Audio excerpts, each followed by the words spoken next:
𝙎𝙈𝙊𝙃𝙃 here. This is again a video that I've been meaning to get out for a really long time. But technically speaking, the audio is a little bit on the older side. Don't be discouraged though, it is still very amazing in my own humble opinion, of course. With that being said, I hope you guys all enjoyed today's video. Make sure to hit the like and subscribe button, share the video to a friend who likes tips or anime content in general. With that being said, sit back, relax, and enjoy.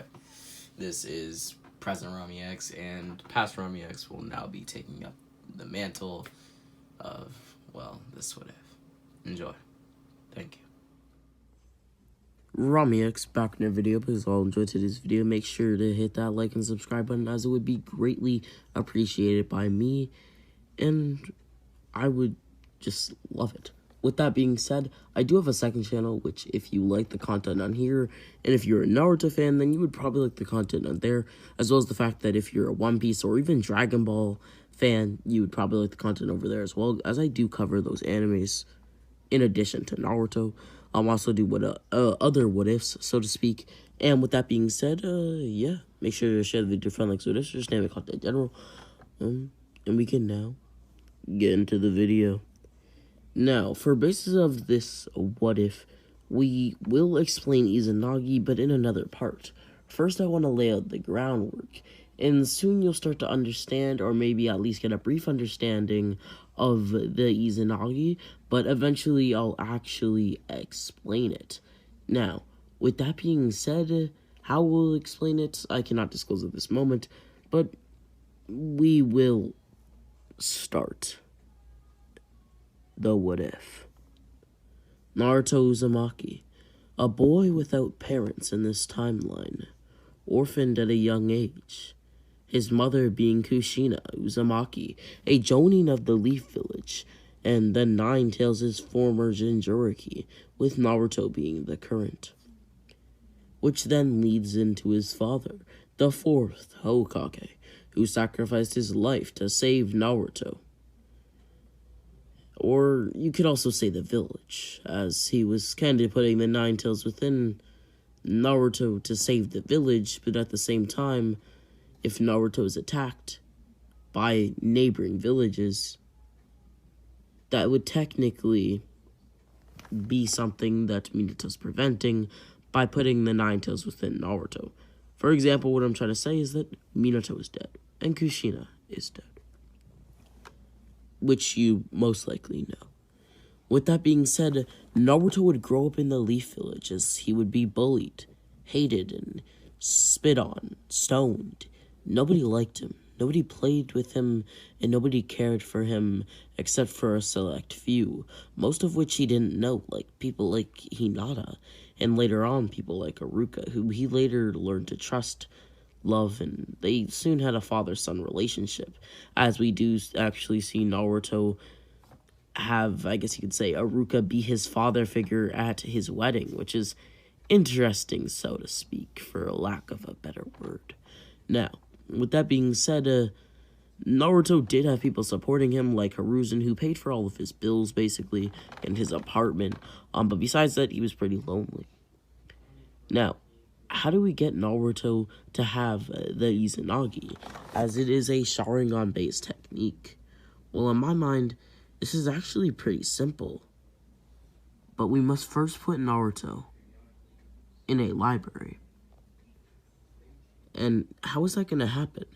How is the knucklehead ninja that we all know and love and have grown to love going to go to a library in the first place? Especially if it's far before, say, Shippuden, or far before Naruto even becomes a genin.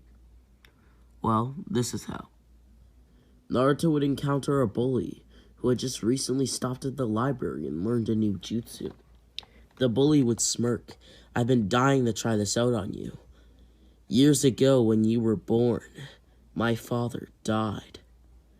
Died so that you could be born."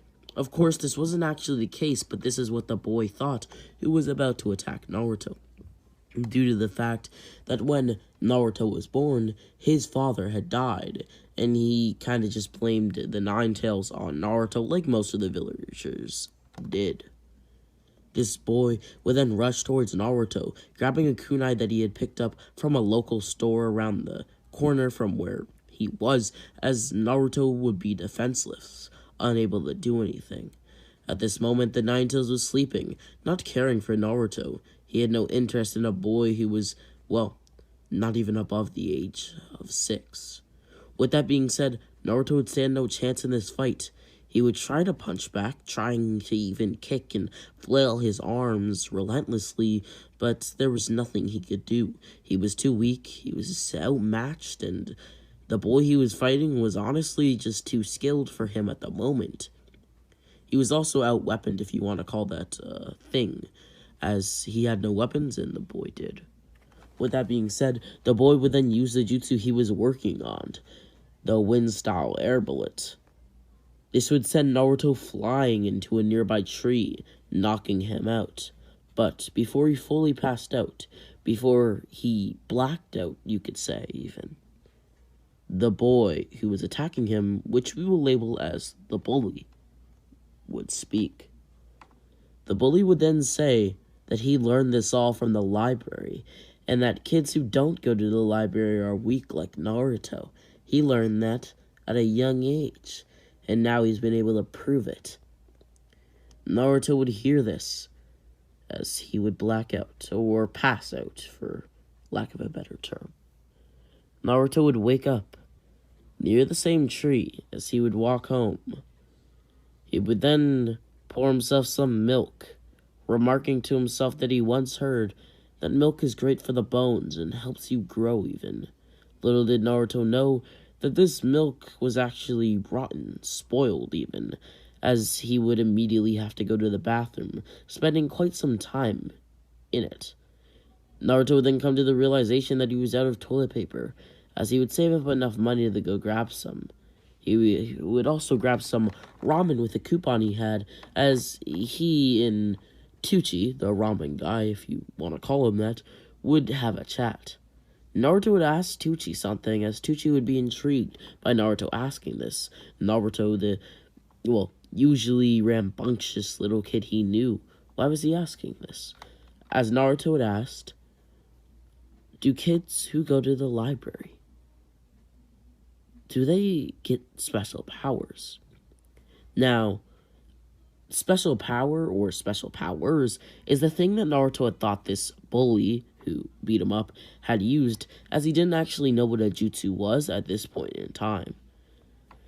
Tucci would laugh as he would ask what he meant by special, I guess you could say, powers, as Naruto would explain what happened with the bully and him, as Tucci would laugh, telling Naruto that the situation he's in is quite unfortunate, but yes, if those are the powers you're talking about, then going to the library does help you attain them.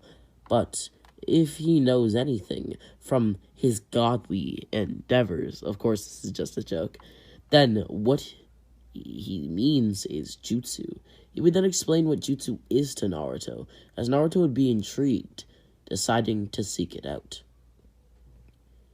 That is how Naruto would end up in a library the next week, exactly the next week from them. With that being said, Naruto would read many books. First off, he started off with history books, where he learned about times before the current events, you could say, like Madara Uchiha, people like Shisui Uchiha, Hashirama Senju, Tobirama Senju, and the list actually goes on. He actually even learned about his mother and father, which is quite interesting, you could say. With that being said, Naruto would continue to read, being able to learn different fighting styles. Things like the Drunken Fist were there for him to learn, and he had actually spent some time training with it. Eventually, he moved on to harder things to learn, like nature transformations. Once he learned this, he kind of knew what the bully had actually used on him, as he would decide that he wanted to learn it. So he would go up to the secretary, I guess you could say, or library worker, whatever you want to call them, who was working at the desk that was at the library, as it would actually be a she. Naruto would ask this woman if she knew how you could test a chakra nature. The woman would smirk, I was waiting for you to ask. I always see you reading that book on chakra natures, so I knew eventually you had to be intrigued. The woman's name was Shinto, as she would walk into the back of the library, a place Naruto had never seen.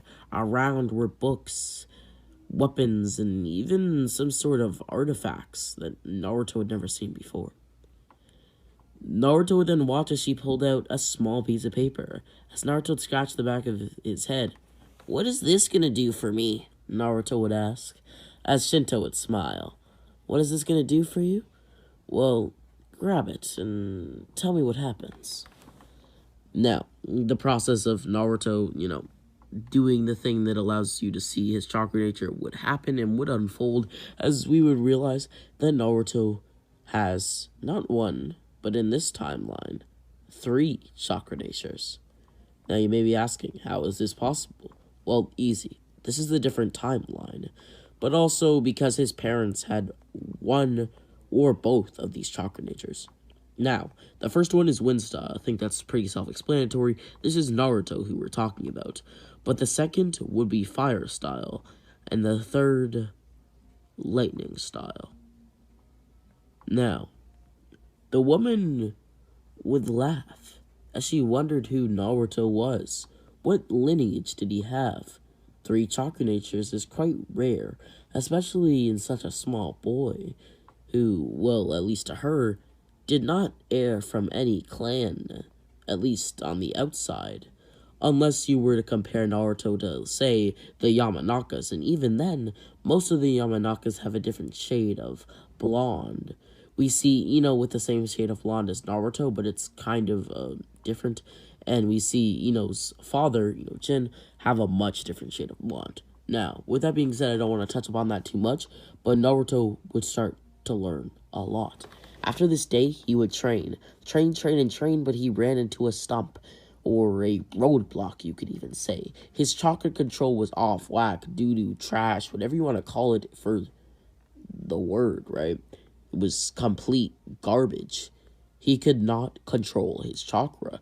No matter what he did, no matter what he tried, it was unreasonable. So he went to the person who he saw as most skilled.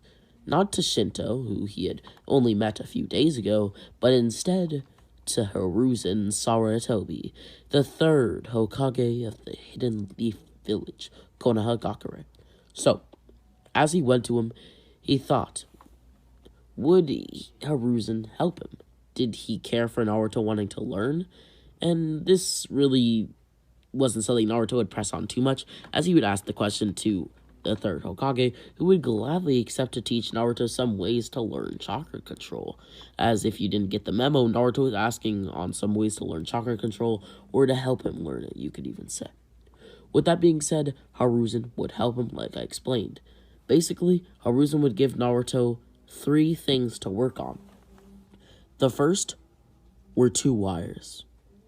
These 2 wires were connected to 2 trees, or 4, as you could just say, 2 on each side.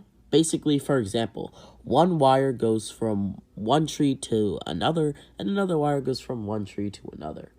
Now, Naruto's goal is to funnel chakra, literally just to funnel chakra, through these wires.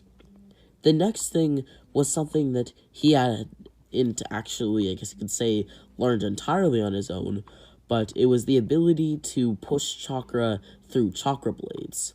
This was something that Hiruzen had thought of just based off of his son and how he uses his chakra blades, and he basically gave Naruto some chakra blades and told him to try and funnel his chakra onto them and around them, and maybe even create extensions of the chakra blades. And the next thing that he gave Naruto was a piece of paper. Now, not just one single piece of paper, but a few, in case they broke. But basically what Naruto had to do was try to push his chakra in different directions through the paper. And over time, if he got good at it, then he would learn chakra control. 1 year would pass, and at this point, Naruto has been able to master chakra control and learn one jutsu. This jutsu was actually rewarded to Naruto as it was the multi-shadow clone jutsu, and he was able to get it down pretty quickly as he literally had no problem with it, since in the original he didn't, and he shouldn't here either, as it's not the illusionary clone jutsu. With that being said, Naruto would also be decently powerful at this point. If I want to put him somewhere, I guess you could say on a scale, he'd be about low, very, very low Genin level, as at this point he's only about 5 years old. But at the same time, he's I guess you could say even prodigy. He's been able to learn 3 chakra natures, no jutsu for any of them, but he's been able to learn all 3. And he's also got one very powerful jutsu, as we have seen Naruto spam the multi-shadow clone jutsu. With that being said, Naruto would now want to learn some jutsu, and he would learn a secret while training. Maybe you know the secret I'm talking about, the shadow clone secret. This would cause Naruto's training to be extremely sped up, as he would start to increase his strength rapidly.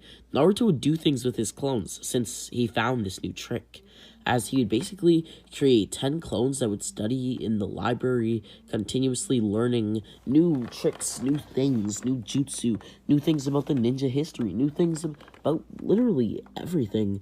But he would also have 20 clones training, and another 20 just running and doing short exercises, which would increase his strength, as Naruto knew that if he wanted to become Hokage, which at this point he does want to become, as his, I guess you could say, goal has already been established, at least to himself, then he would have to get stronger. He had figured this out when he talked Hiruzen, and Hiruzen beat him up pretty easily, just with one punch. And he realized that a Hokage has a lot of strength, so that's something that he needs to focus on heavily, and it might even be the most important one, at least to Naruto at this current point, as he has chakra control down flat, chakra natures down flat, but not really strength, nor that many jutsu. Now, with that being said, 2 more years would pass, and Naruto has been doing what he's been doing non-stop, but extra. What do I mean by that? Naruto eventually got used to the strain of, 10 to 20 clones at the library, 10 to 20 clones training, and, anywhere from 10 to 30 clones exercising. And eventually he was able to ramp that number up to where he actually had 50 clones doing each thing, while he basically just ate ramen all day. Why ramen? Because it actually helped him with training. Naruto actually knew of its benefits. I explained how Naruto was actually at the library doing things like reading books. He was able to learn nutritional facts. And what does ramen have in it? It has something known as carbohydrates. Okay, carbohydrates aren't the most healthy thing. Actually, I strongly suggest going against carbohydrates, as they're not that great for your health in high quantities. Now, Naruto is consuming a lot of ramen, but he's not doing things just, like sitting on the couch. He's training, and carbs are very good for training. So this would just be a great thing for him. But he'd also mix his ramen in with meat and eggs. He would also be able to earn a little bit more cash, I guess you could say, from Hiruzen, as through the library, he had been able to learn that there are other ways to make money than just sitting around for an old man to give it to you. And that is by actually doing things for the money. Now, I'm not saying Naruto just, sits around and waits for Hiruzen to give him money, but you guys get my point. At least I hope so. With that being said, Naruto would have a great time. He was so happy that he was progressing so quickly until he hit a stump. He no longer felt as if he could improve his skill, but rather, he thought he was powerful. Very strong, in fact. Strong enough that he thought that he could challenge a Jonin. Which Jonin, you may ask? Jonin of the Leaf Village. 𝙎𝙎𝙊𝙃. Naruto had heard many things of 𝙎𝙎sensei, and had even read a little bit about him, being kind of like an idol to Naruto, and even a legend in some cases, and in some ways that Naruto viewed him. His strength was unparalleled, and his speed unmatched, only by equally as strong legend, Kakashi Hatake. With that being said, Naruto thought that he was ready to challenge Guy, as he would smirk, challenging Guy to a duel right in front of both Kurenai and Asuma. Asuma would smirk. What is this boy up to? Kurenai thought, as Asuma would also smirk, thinking something else. What does this boy have up his sleeve? As he did know that his father, Hiruzen, was actually talking about how Naruto had adopted his chakra blades into, well, his fighting style, at least a little bit. As Naruto would rush towards Guy, as Guy had gladly accepted. Why would he not accept a fight, especially if he knew he could win, with his opponent being the shrimpy-looking kid, Naruto? Naruto would then fight Guy, as they would have a massive duel. Naruto would rush around Guy, clashing chakra blade to fist. Naruto was surprised at how powerful Guy's fist was, as Guy would toy around with Naruto, as they would basically be even, but of course this is a guy who's very low diffing Naruto, like he's not even trying at all. But Naruto's pouring basically everything into this fight. With that being said, Naruto would then watch as Guy would kick him away. Guy would then smirk, telling Naruto that he should try to reach this level of strength, yelling out, "First gate, open." The first gate of opening would open for him as he called for it. He would then rush towards Naruto, kicking him up into the air 2 times. Naruto felt the worst pain in his jaw he had ever felt in his life. As he would then watch as Guy spin in the air, Naruto couldn't react. He couldn't move, he couldn't dodge, his body stunned from the pain that was inflicted upon his jaw. Guy would then yell out, "Because I am the green beast of the leaf, 𝙎𝙎sensei." Guy would then slam Naruto down into the ground as Naruto would look above him. He was now back to the ground. Basically, what I'm trying to say is that if you're laying down in bed, that was basically how Naruto was. He was laying on his back. Naruto would then look above him. His eyes blinked slowly. He felt his body going numb, as if he were about to pass out, as Guy would smirk. "Are you okay, Naruto?" Guy would ask, as Naruto would hold on to his consciousness. He couldn't lose, just not yet. He had to stay in there just a little longer. If he lost already, then he wouldn't be able to call himself strong. He wouldn't be able to say that he made true progress quickly. Because what it looked like to him was that he was losing. That he was weak, not strong enough to tangle with a true beast in the forest. For a analogy, so to speak, Naruto had now seen himself as a monkey, whereas Guy would be a tiger. Naruto would then ask Guy how he got so strong, as Guy would be utterly surprised that Naruto was still awake. He had surely thought that Naruto had passed out from the pain. Asuma would then watch as Naruto pulled both of his chakra blades close to him and close to his mouth. Naruto would then start to move the chakra blades slowly, as Asuma wondered what Naruto was doing. Naruto would then slowly blow air onto his chakra blades, as the air would swirl around them, creating a sort of wind tunnel around his blades. Naruto would then slowly stand up on his feet, as the Guy's gate aura would disappear, even though there was none of it to begin with. I guess you could say the presence of the gates would disappear, as Guy would look at Naruto with a smile on his face.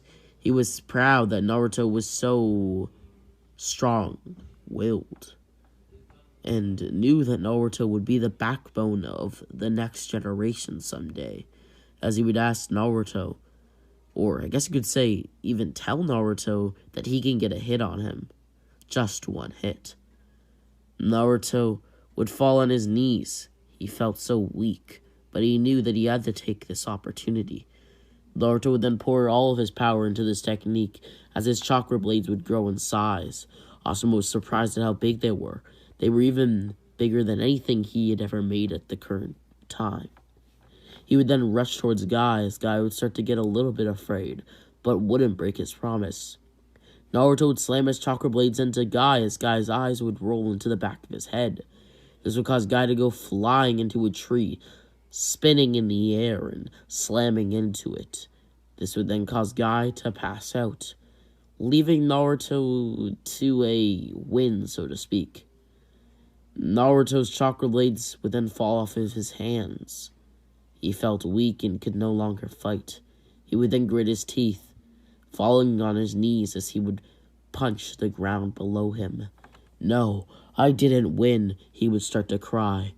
Kurenai and Asuma would ask what was wrong, as Naruto would yell out, "Did you not just see our fight? I didn't win. I didn't even get close to it." "Well, for a kid who's not even 8 years old, you did pretty well." "No. I did subpar at best. If I want to be Hokage, I can't slack around like this." Naruto thought of why. Why did he take the opportunity to hit Guy, even though Guy gave him the opportunity? Why was he so sad? But he found the answer. Because if it wasn't a real fight, Guy would have easily won. Guy, right there and then, had the ability to destroy him, to beat him, even to kill him. And from that day on, he realized he never wanted a single person to have that ability, to be able to decide his fate. And with that being said, this has been 𝙎𝙊𝙊𝙃𝙃. I hope you guys all enjoyed today's video. Make sure to hit the like, subscribe button, as it would be greatly appreciated. Please tell me how you guys' Thanksgiving was. Mine was pretty great. But with that being said, 𝙎𝙊𝙃𝙃. 𝙎𝙊𝙃𝙃 back with another video. Hope you guys all enjoy today's video. Make sure to hit that like and the subscribe button, as it would be greatly appreciated. My current goal right now is to reach 14K by the end of the year. Whether or not I can do it, well, I guess that's just decided on you guys' support. So please share the video with a friend who likes with anime content or what ifs even, as that is what I mainly do on the channel. But I also do what ifs on my second channel, as well as discussion videos if you're interested in that kind of stuff. With that being said, we can now get into the recap. In the last part, we ended off with Naruto basically defeating Guy. This was not a fight where Naruto actually won. It was something where Naruto kind of just got the win. Now, Guy had basically let himself up, and this is a base Guy, no gates, at least when Naruto won, as Guy let Naruto get one hit in, and unfortunately for Guy, Naruto used his strongest attack, something that he actually hadn't ever used before, but it kind of just came about in the match, as he was actually able to knock out Guy by slamming Guy into the tree. It basically caused a reaction that caused Guy to knock out, but not only that, but just the sheer damage was enough to basically get Guy to fall unconscious. With that being said, Naruto had been devastated, his will cracked. He had realized that he wasn't strong enough, and now he had a bit of a new Nindo. I guess you can't really call it a fully a Nindo, so to speak, but now this is his, I guess you could say, goal. Of course, his goal is to become a Hokage, but he wishes to never let somebody decide his fate. Because Guy right there had the power to decide his fate. He doesn't want anybody else who he fights to have the power to decide his fate.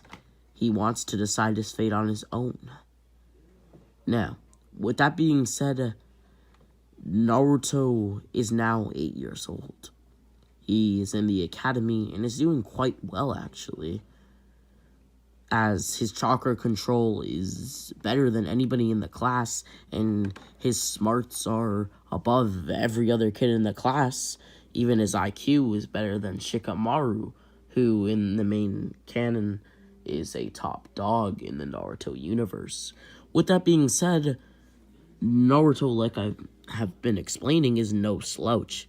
He easily does tasks that Iruka gives him, and usually just draws and writes down what he wants to do later in the day in a journal-like fashion. Not only that, but whenever he's given something to do, he completes it very quickly, almost as if he's using shadow clones to do it, or almost as if Iruka is in some sort of genjutsu. Of course, this isn't the case, but that's just what Iruka thinks when Naruto literally completes everything so quickly. Snapping fast. Like that, right? So quick that basically, where it comes to Naruto, it's done in 10 minutes, where opposed to the other people in his class, it takes 30 or even 40. I hope you guys get the picture that Naruto is an absolute beast in the academy, and he does everything like a prodigy. Now, there's one person in the academy that you guys may be thinking of, and he might be on your minds as I say this. Come on, say it with me. He's an Uchiha. 3, 2, 1.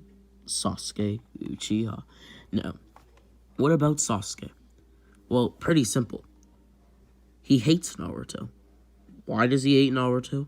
Because Naruto is some boy from some random clan that he is not aware of. Of course, we know that he's from the Uzumaki and closely tied to the Senju. We know that dynamic. But of course, Sasuke doesn't know. So he's just some random boy from some random clan from God knows where that showed up out of nowhere and is stronger than him, faster than him, better than him, more skilled than him, and just an overall better person than him. And Naruto was nice while doing it. It kind of showed Sasuke that even though, well, he was, mean, I guess you could say, just Naruto was kind and still better than him. Naruto valued friendship and was still better than him. Naruto's family was not massacred, at least from what Sasuke believes. And he's still better than him. This would cause Sasuke to be so angry that he trained his butt off, even you could say, as he would reach unimaginable levels. Now, I'm not saying he'd be even close to Naruto, but he would start to come into prominence, but unfortunately for him, all his training was for nothing. Naruto had showed too much promise and was immediately promoted to a genin after 1 month of being in the academy.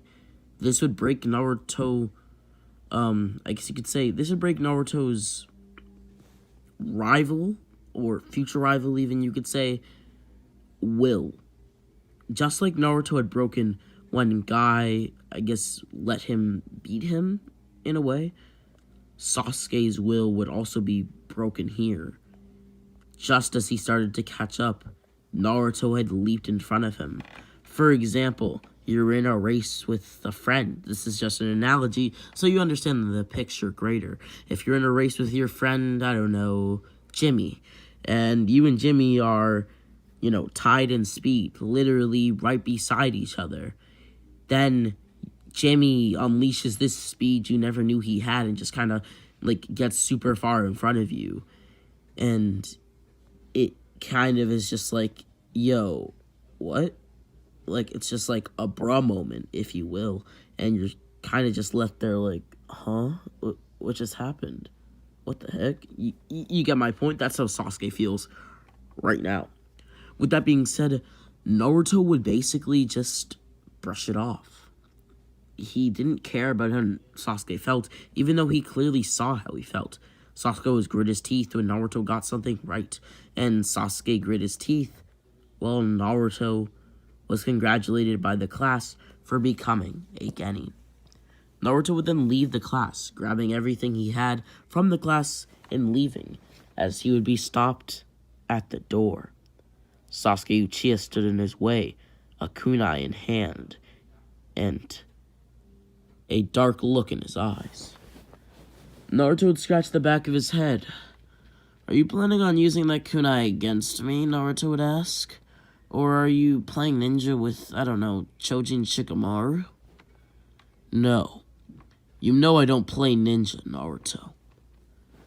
"Oh, my bad. Well, what are you doing then?" "Pretty simple.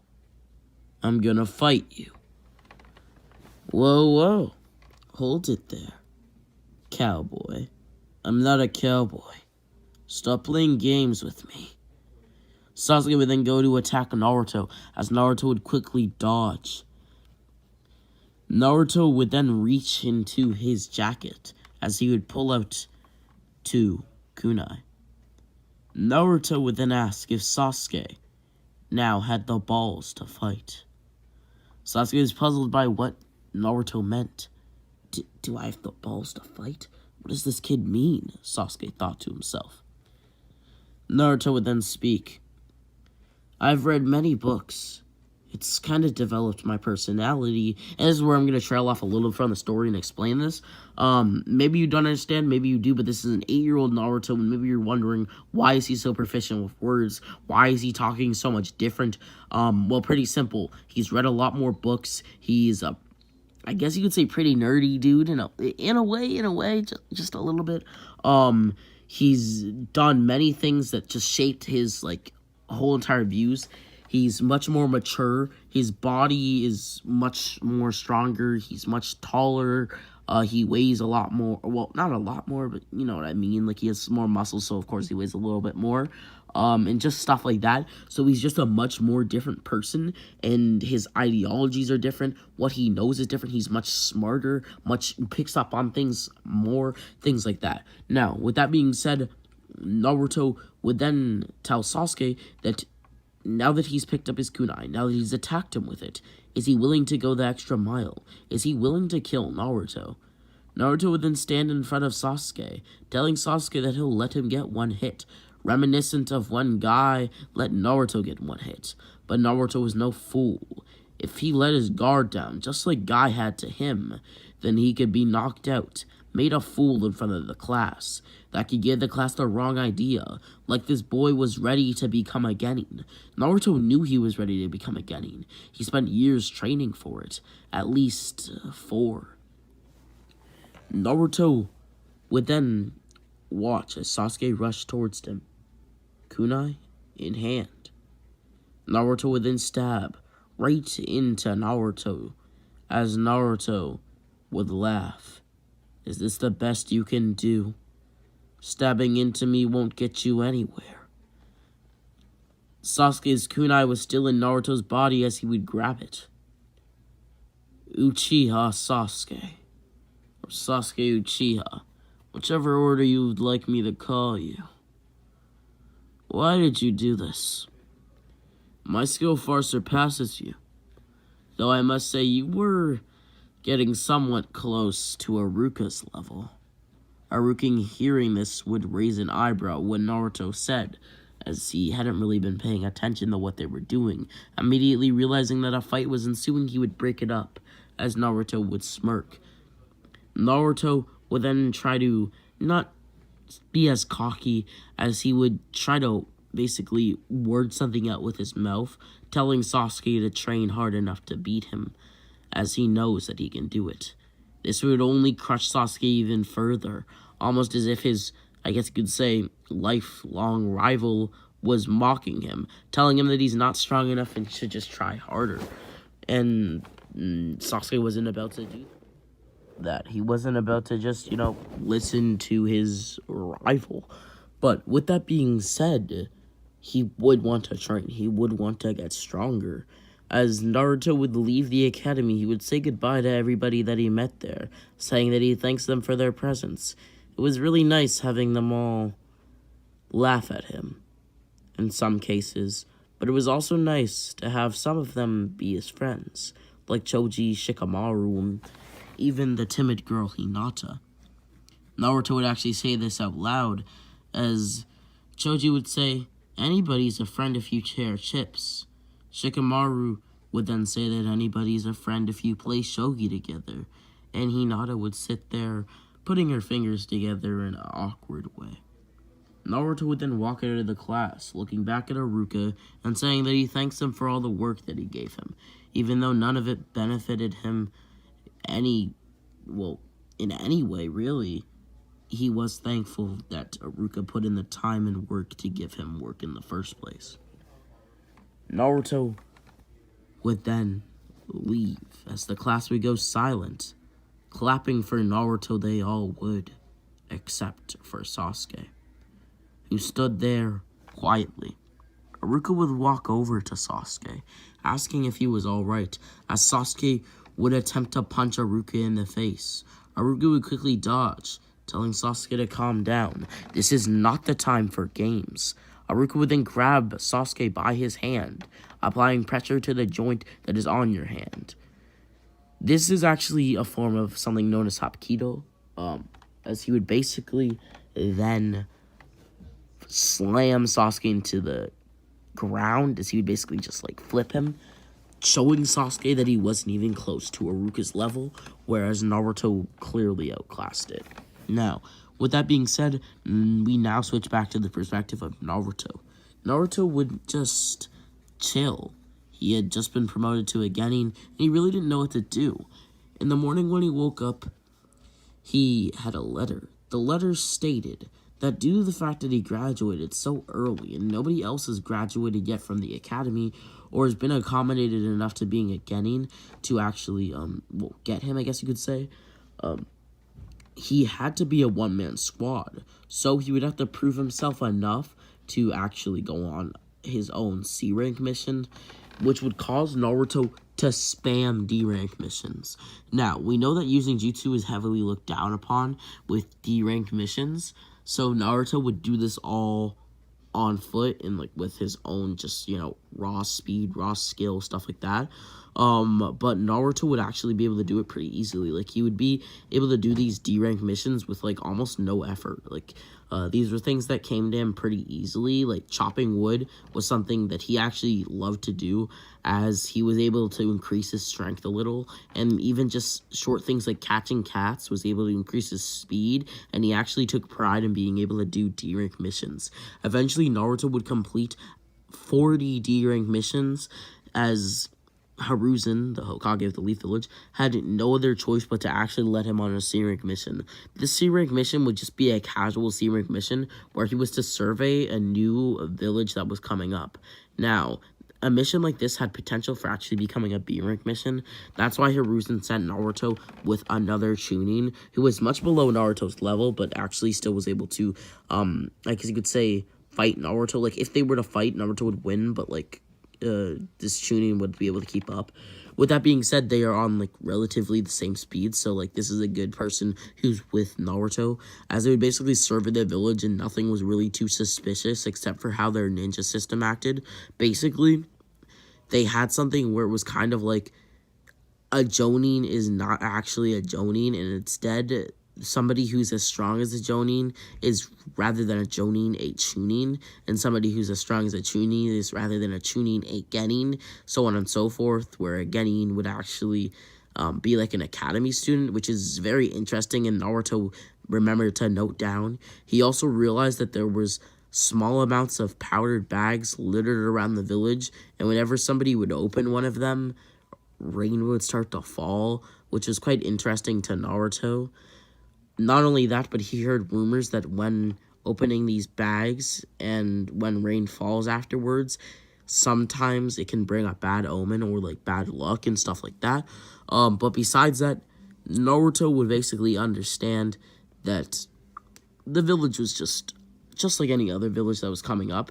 But Naruto would also remark, with his Chunin actually teammate figuring this out, that the land is quite different. It's structured in a much different way than any other piece of land with like a village on it is, and it's kind of stationed in a way where it comes up on a cliff instead of actually being flat landed, because Naruto and his teammate, who we'll call, we'll give him the name Kinto, not Shinto, like the girl who Naruto met in the library, but instead Kinto. Kinto had actually figured this out by realizing that they had actually not been on flat land, and that slowly it just arches up, so it feels like it's on flat land. If that makes sense. Maybe it doesn't, maybe it does. With that being said, Naruto and Kinto would then return to the Leaf Village, as they would be congratulated by Hiruzen, who would congratulate Naruto on his first C-rank mission. With that being said, we will now have a time skip of 4 years. Naruto's been training in these 4 years drastically, learning many new jutsu and many new tricks under his belt. And now, let's get into it. Let's get into the techniques that he had learned. Naruto now carried around a sword instead of his chakra blades, as his chakra blades were now like a secondary weapon, if that makes sense. Actually, sometimes even relying on kunai more, as he realized that in a heat-to-heat situation, sometimes just using a kunai instead of funneling his chakra through his chakra blades and then using it is just a little bit more simpler, and it's more easier for him to do and conserves time. He's also able to apply a lot more force with it, sometimes adding a chakra nature like lightning style, as he was actually able to increase his damage with his kunai, which makes it equivalent to the chakra blades. With that being said, he still does carry around the chakra blades just in case he needs them, or lets his clones use them when he fights people. With that being said, he mainly carries around his sword, and it's just his primary weapon, like I explained before. Naruto not only has a new sword, but he also has weights now, weights that weigh about 500 pounds. Why did he get these weights? Well, pretty simple. Basically, he just wanted to kind of increase his speed and strength. Now, what do I mean by this? If you have weights on, you'll slowly get faster. We saw that with Lee. Immediately, he takes up his weights, he gets faster. Basically, Naruto just wants that. He wanted to surpass his limits even further with something that would be able to do it. Not only that, but Naruto now has the Fireball Jutsu, the Fire Phoenix Flower Jutsu, and another fire jutsu that I don't want to get into right now. With that being said, he also has the Lightning Style Lightning Tiger Jutsu, and a jutsu that he made himself, the Lightning Shadow Clone Jutsu, style 1,000 clones. And maybe or maybe not, you kind of get what I mean by that. And the move is basically self-explanatory. Naruto creates 1,000 clones. They all are supposed to detonate with lightning chakra, and it's basically, in most cases, a guaranteed win for Naruto. Or at least basically one. Now, with that being said, his next lightning jutsu that he actually developed himself is known as the Twin Shadow Clone Barrage. Naruto sends Shadow Clones towards his opponent like a torpedo. See how both of these include Shadow Clones? Well, yeah.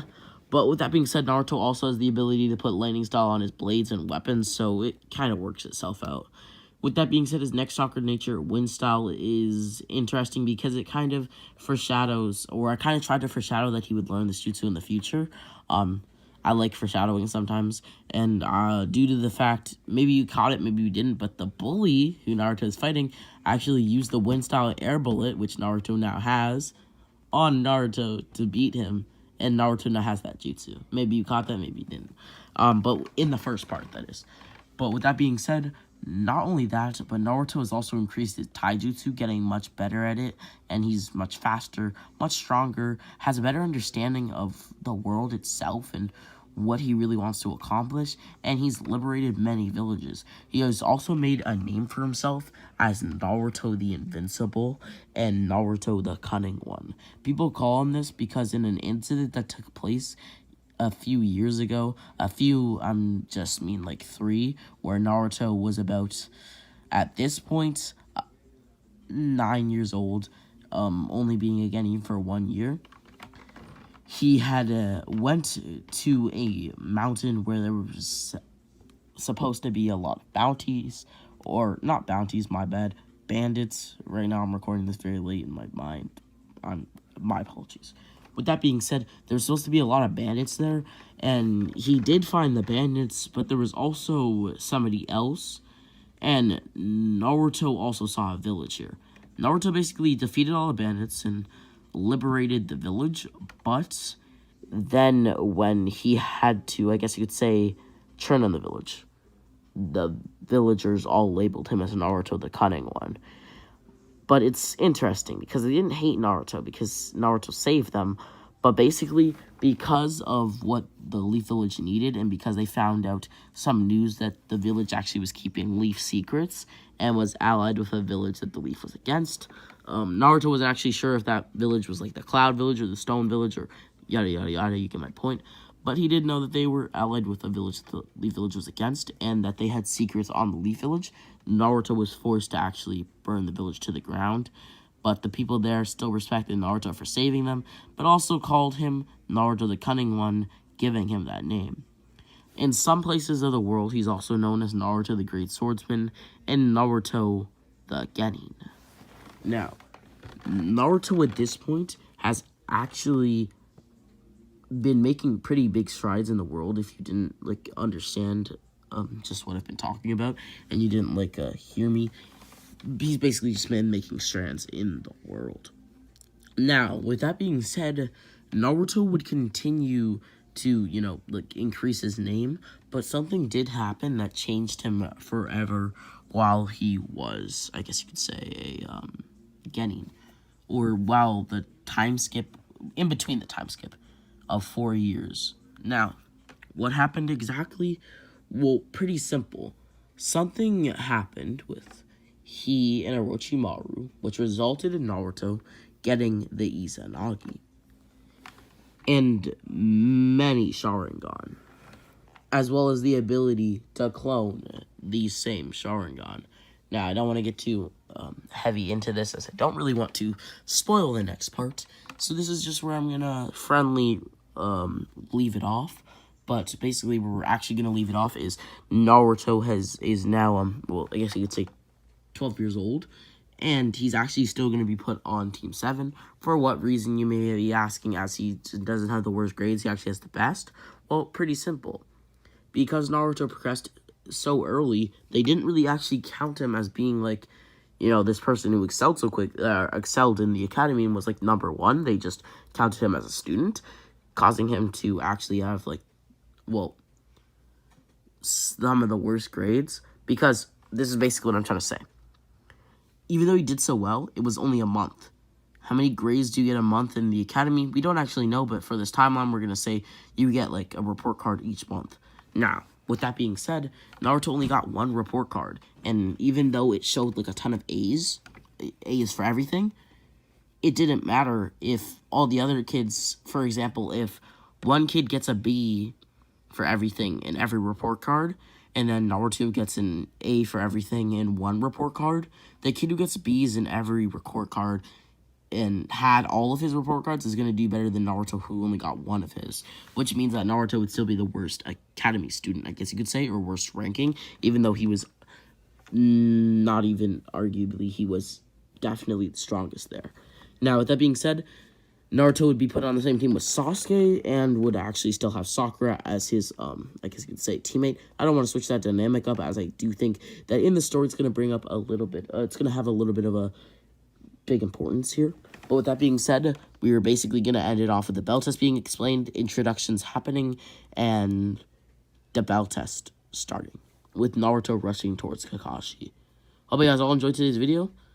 Make sure to just like and subscribe button. It would be very appreciated by me, 𝘾𝙗𝑥.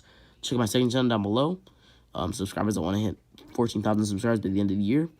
Whether or not I can hit it depends on you guys' support. And 𝘾𝙗𝑥.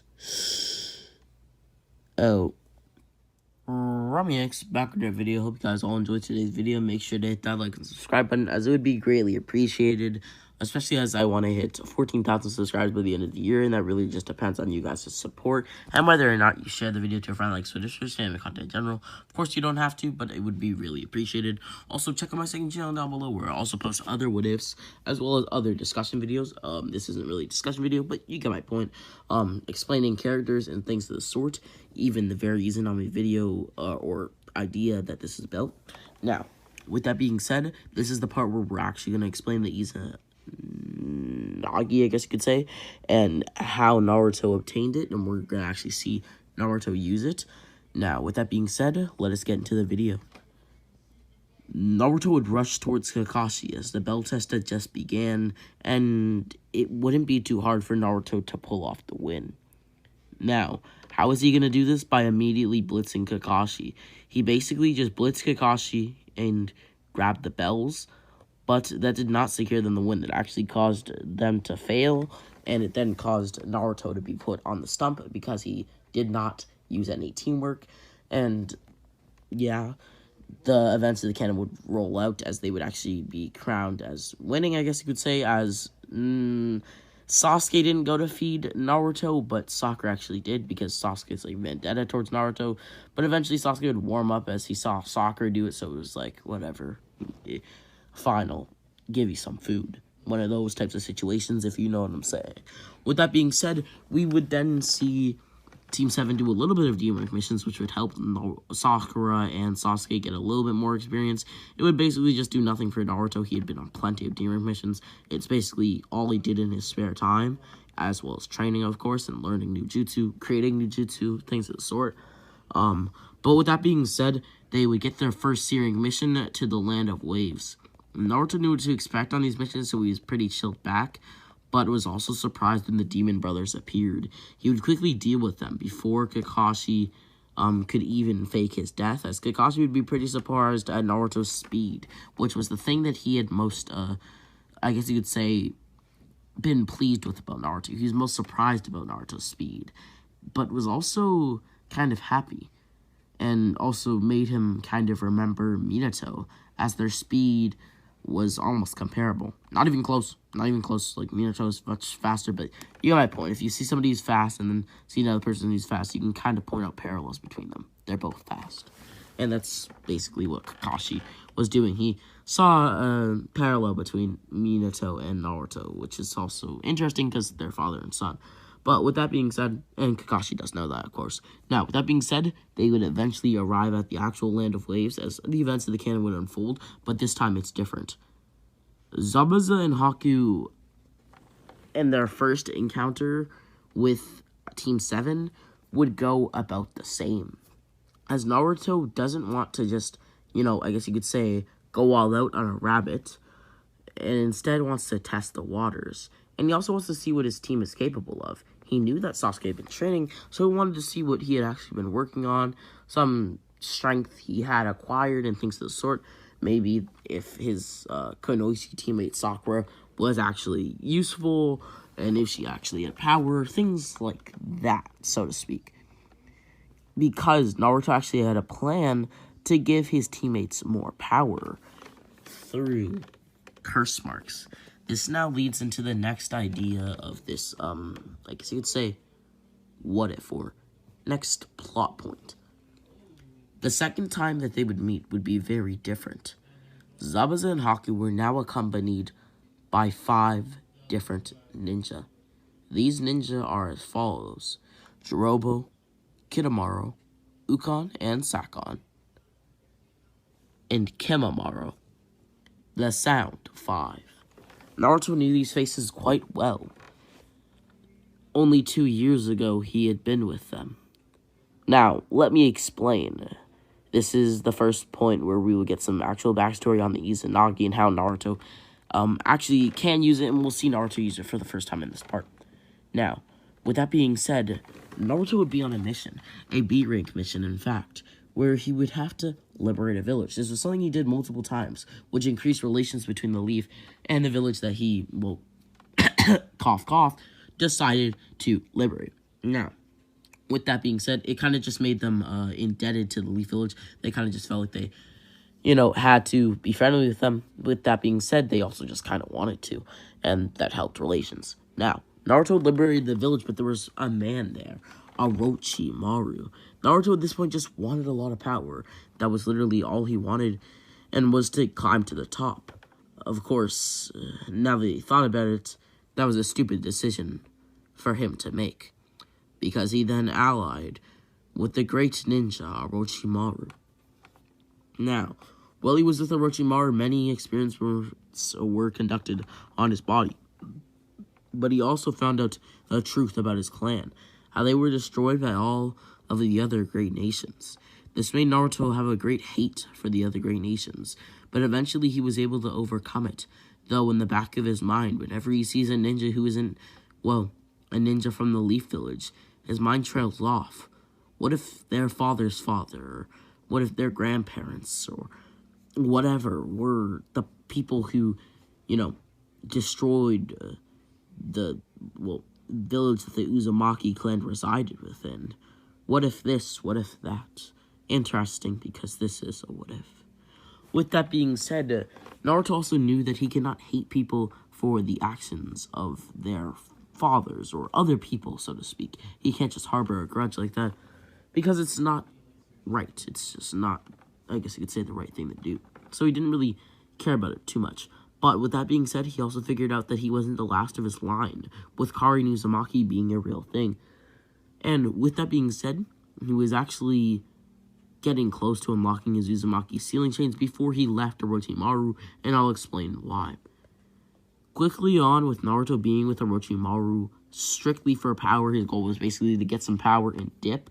He had basically, cough cough, bonded with some of the members of the Sound 5 and things of the sort, so he also had a bit of another reason to stay. He had friends there. Now, with that being said, these weren't the greatest of friends, you know how it is, and Naruto had basically just had a great life at this point, though he had basically just sent a few letters to the Leaf Village saying that he was on an extended trip as something happened. They did send Anbu to the village where Naruto was at, but they had reported nothing, and that nothing had literally changed, and Naruto was supposedly nowhere to be found. Anyhow, Naruto was quickly introduced to the Sharingan, as this prospect was something that Orochimaru quickly forced onto Naruto. Basically, just like, I guess you could say, begging Naruto to use a Sharingan, because they didn't have a deal where Naruto was loyal to Orochimaru. It was more a deal where Orochimaru gave Naruto power, and Naruto could, well, be experimented on by Orochimaru in exchange for the power.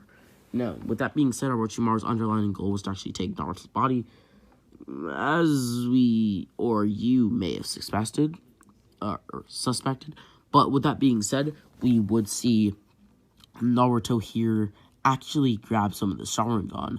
How many Sharingan would he actually, take? Well, honestly, a lot. He would take one in his left eye, similar to, Kakashi, but he would also take multiple on his body. What do I mean? On his, arm. Now, on his arm, he had multiple Sharingan, even more than Danzo, at least from what I recall. He would actually have 12 Sharingan on his left arm, which is interesting because his Sharingan in his, actual eyes is actually also in his left eye. But with that being said, he would also have one Sharingan, which was much more superior to all of them. But this is the one that is actually in his, left eye, which would be a Mangekyo, which is actually an interesting Mangekyo, which I don't want to spoil his abilities because it will give Naruto an amp later on in the future. But with that being said, eventually Naruto would realize a few things. Orochimaru was using him for his body, but he would also realize the abilities of the Izanagi, and let me explain what they are. The Izanagi is a genjutsu performed with the Sharingan. With a normal genjutsu, a user will apply an illusion to a target's senses, causing the target to experience things that are not real.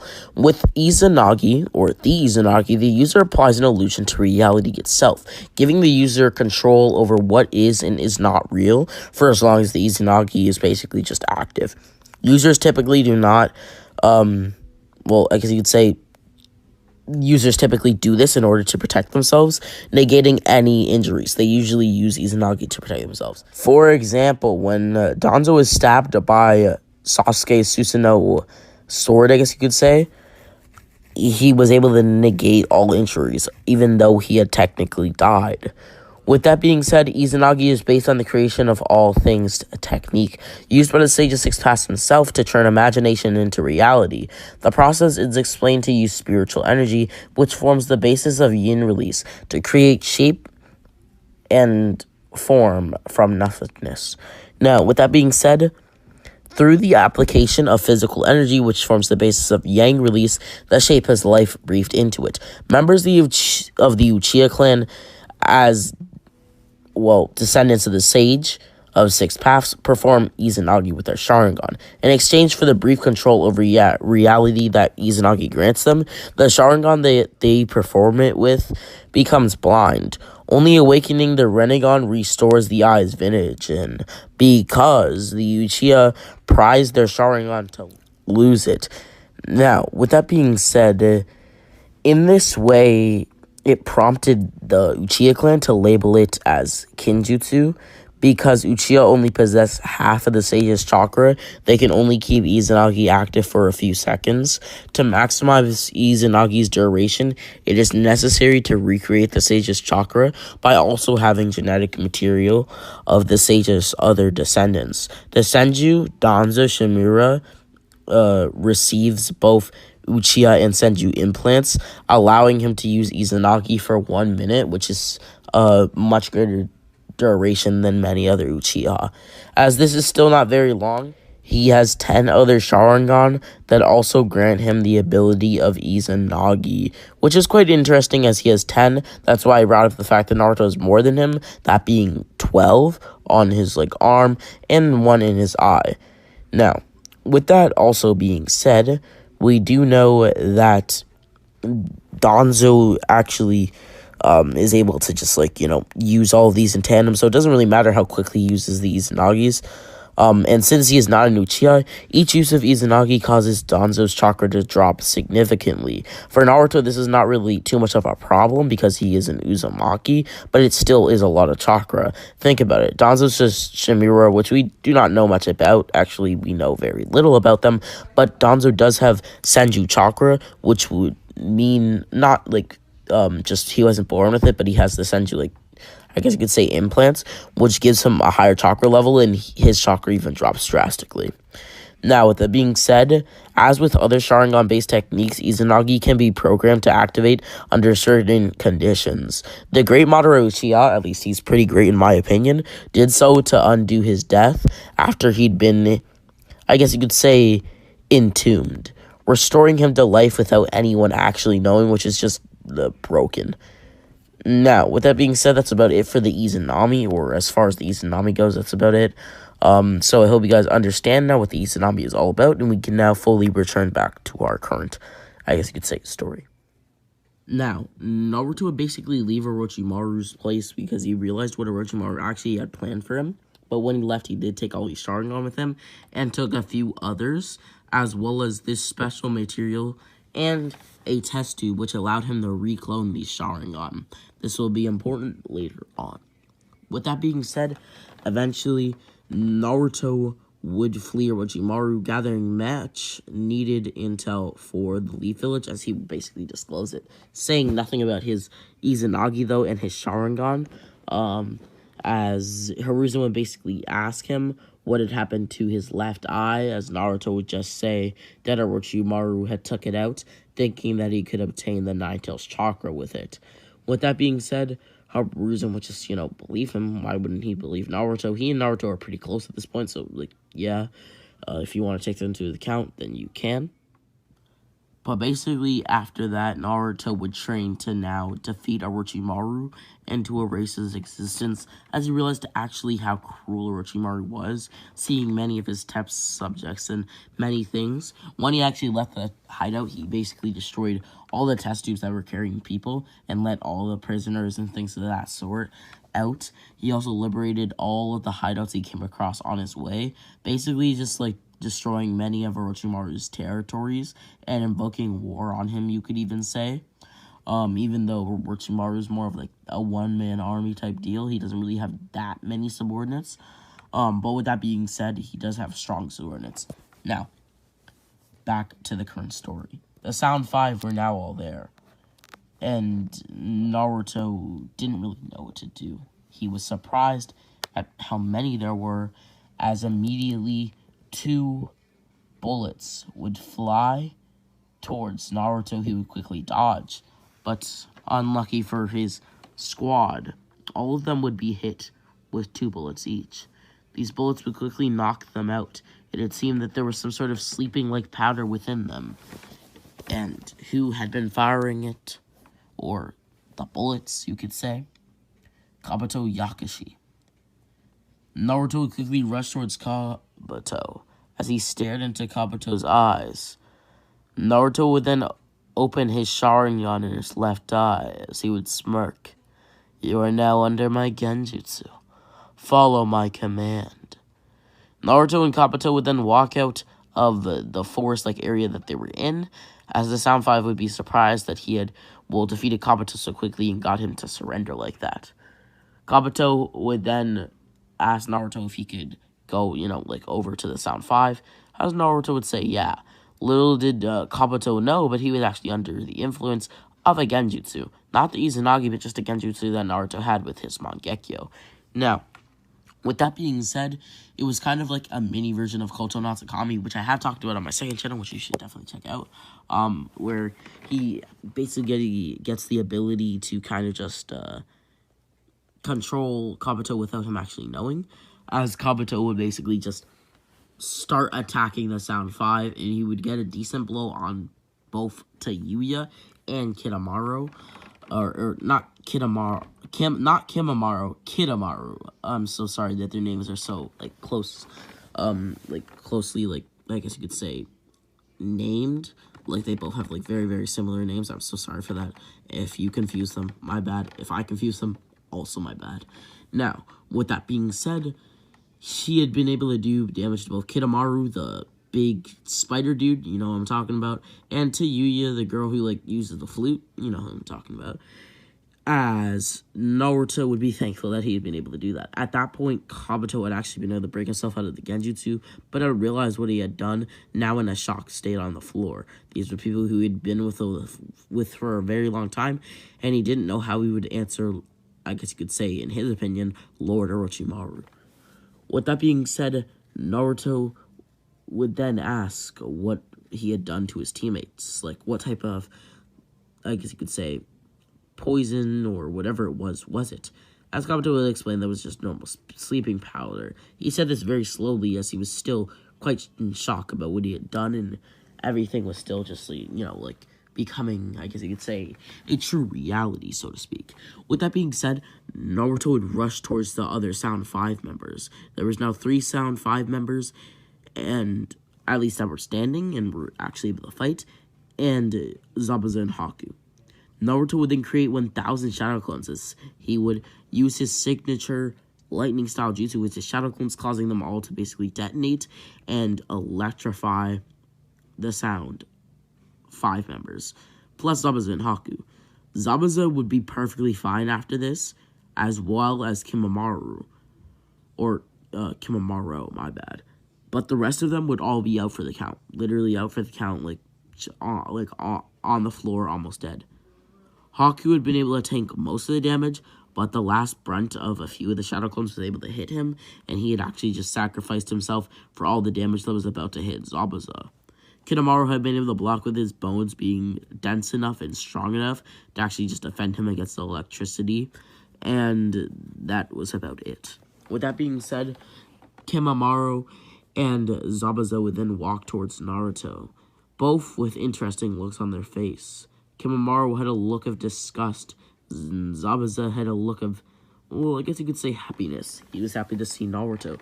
You see, both Naruto and Zabuza had a great conversation back when Naruto was allied with Orochimaru. And in this timeline, if you did not get the memo, Zabuza and Kaku were actually allied with Orochimaru, not Gato. They just happened to be in the Land of Ways at the time because, well, they were there.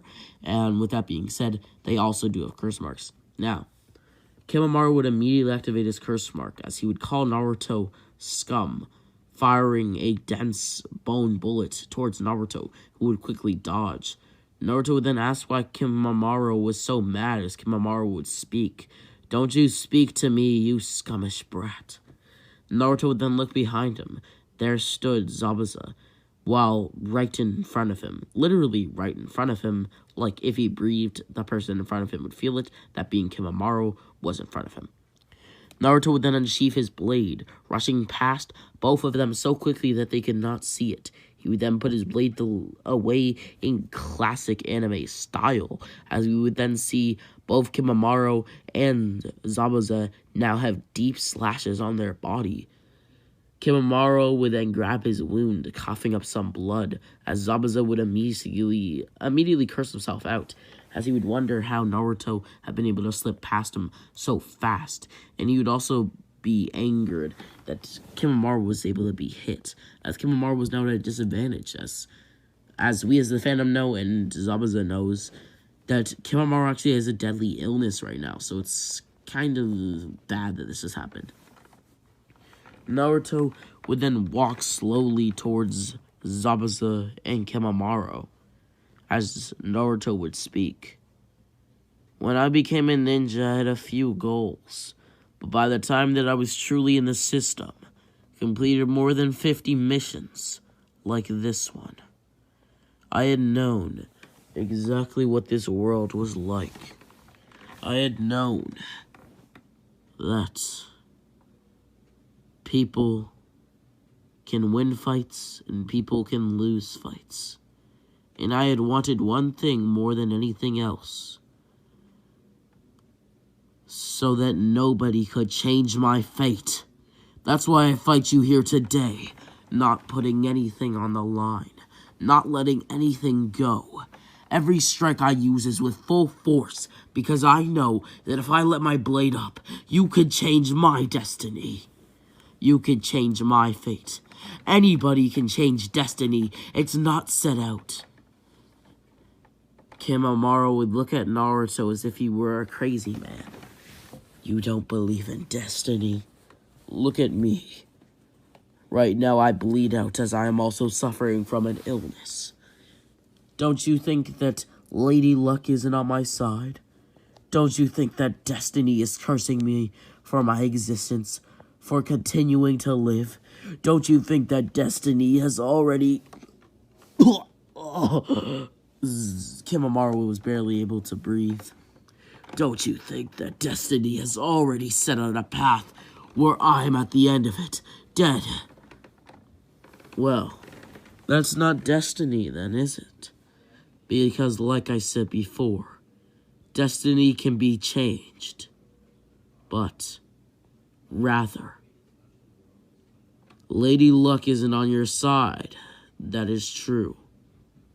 But, I'm just the one who changed destiny. What? You don't want me to die? Who said anything about that? Naruto would quickly disappear, as his voice would still be able to be heard by 𝙎𝙈𝙃 and 𝘾𝙗𝙗. It had seemed that he was basically just running around super fast, but was still talking at a normal speed and at a normal pace, so to speak. Naruto would then continue. Rather, I wish to end your life here, so that you no longer have to struggle. 𝘾𝙗𝙗's eyes would widen. No, that's not going to happen, 𝘾𝙗𝙗 thought to himself, as he would enter one of his strongest jutsu, the Bracken Dance. He would pour everything into this. He did not want to be killed by Naruto. Rather the opposite. He wanted to kill Naruto, as Naruto had hurt Lord Orochimaru. But he had been able to get what he wanted, but not in the way that he thought. 𝘾𝙗𝙗 actually managed to hit Naruto, as he had been pouring all of his strength into the attack, like I stated. And 𝘾𝙗𝙗 was fairly powerful, to be honest. Actually, he was even stated by Kayobatu to make the third Hokage's execution go a lot smoother. Whether or not this is a testament to his strength is, well, not known, but we also do know that he played a part in taking out the fourth Kozekage, Rasa. With that being said, we truly do not know how powerful he actually is, but I'd garner to say that he's about Kage level. Rather not that's low or mid Kage, really just depends. Definitely not high Kage though. And he would basically be able to actually kill Naruto with the attack. Naruto would then fall on his knees as he would, well, die. 𝘎𝙗𝙗 would smirk, knowing that he could die happily, as Naruto would let 𝘎𝙗𝙗 die, actually waiting for him to die. 𝘎𝙗𝙗 would then fall to the ground, as Zabuza would yell out no, not understanding what had just taken place, as 𝘎𝙗𝙗 would smirk. It's okay. I've gotten my revenge. Naruto would then get back up, using one of his Sharingan's Izanagi ability to literally revive himself from the dead, as he would ask if he thought that it was over. Zabuza's face would turn to one of kind of frown. Naruto, why did you do that? Naruto would then look down at 𝘎𝙗𝙗's lifeless body. He was my friend too. He was my friend before you, actually. But I must say, it was a great journey with him I had. A long time ago, back in the Hidden Cloud Village, we were on some espionage for Lord Orochimaru, and we had a great chat. We just talked about life. That's all. And it was great. But you, on the other hand, Zabuza, I don't want you to die here. You see, the people in this village, they don't have somebody to protect them. People come to attack them here and there, but they don't have somebody to rely on. You, my friend, you can help them. You and Haku, I'm sure of it. Zabuza's curse mark would emerge. You think so? You think I'm buying that crap? You just want me to, what, govern this village? I truly mean it. Govern this village and we can all go home. Naruto and Zabuza would then have a long talk after this, as Zabuza would eventually decide to listen to Naruto, actually becoming the Kage of this village, as this village would start to become established with the help of Naruto and friends. Friends being Kakashi, Sasuke, and Sakura. Eventually, the village would actually become very prosperous, having all of its own crops and meals, food, fish. The bridge would be completed. They would actually start to have a ninja system of their very own, and things of the sort. A Chunin exams-like arena would be built. An academy would be built. And ninja schooling, stuff like that, would just be built. And just stuff like that. But with that being said, also a Kage office would be built, or Kage Tower, whatever you want to call it. Kage office / Kage Tower, same thing in my books. But with that being said, hope you guys all enjoyed this part. We're basically going to end off with Naruto, Sasuke, Sakura, and Kakashi returning to the village. They're heavily congratulated for what they had done and what they had accomplished on the mission, as they had basically then returned, or they had returned, and basically they then went to the Forest of Death, as the Chunin exams are basically going to go the same in the written exams, which I do see a small change happening where Naruto actually gets a 10 out of 10.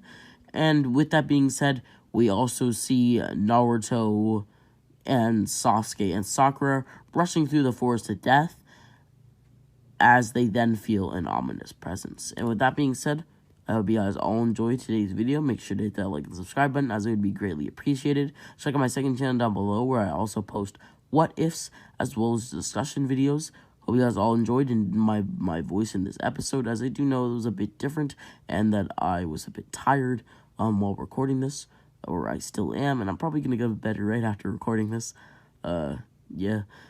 But with that being said, I hope you guys all enjoyed. Make sure to hit the like and subscribe button, and 𝘎𝑉𝑥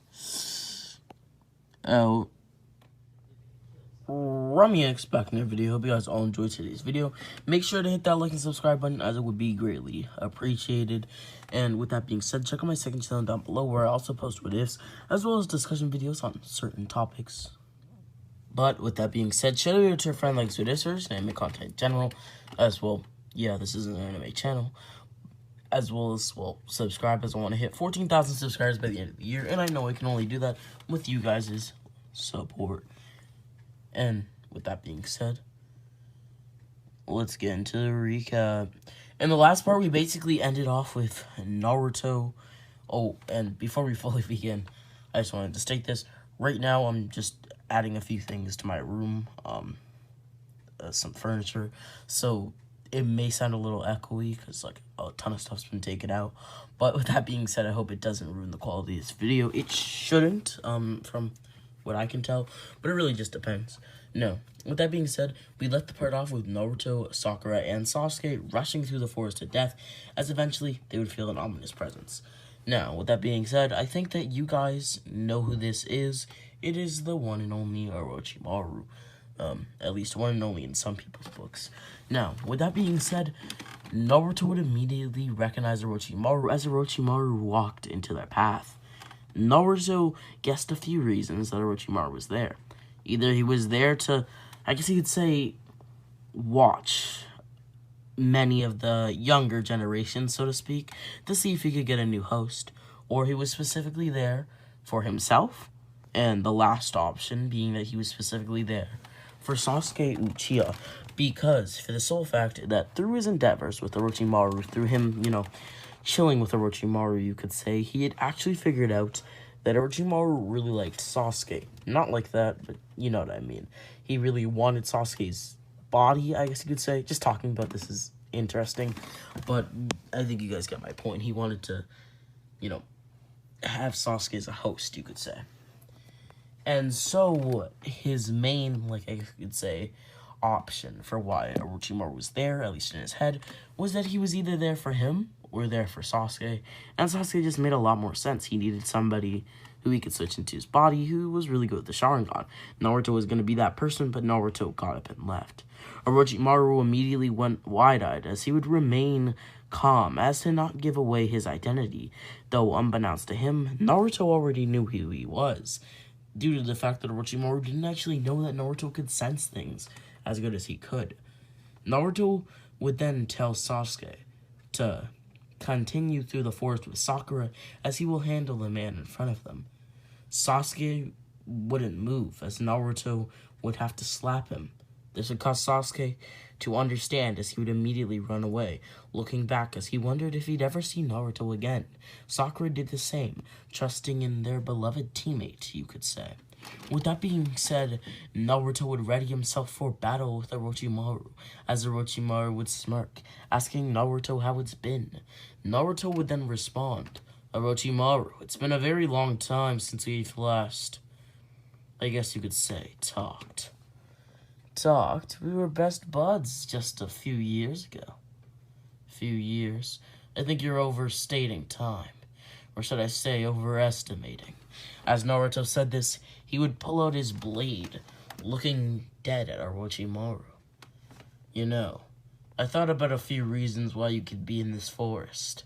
A, you were looking for some new host, since you couldn't find one that you could have. While Naruto said this, he would crack his fingers, one by one. Or, you were here for Sasuke Uchiha, a skilled prodigy of Konoha, which is not that bad of an option, just saying. Now, there was another conclusion I had, that you were here to take me back, as you knew I'd be participating at this time. Maybe you had a spy, maybe you didn't. Because maybe it's just me, but lately I've been feeling eyes on me from people in Anbu Fest.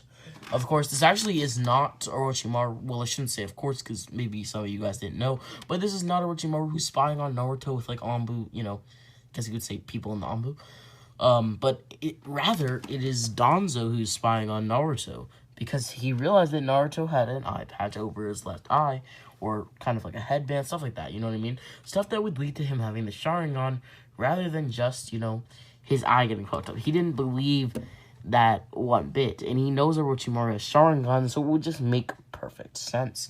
Maybe he could even, unveil Naruto's Sharingan to the public, and, and people would, hate Naruto even more. But with that being said, we would then see Naruto attack Orochimaru.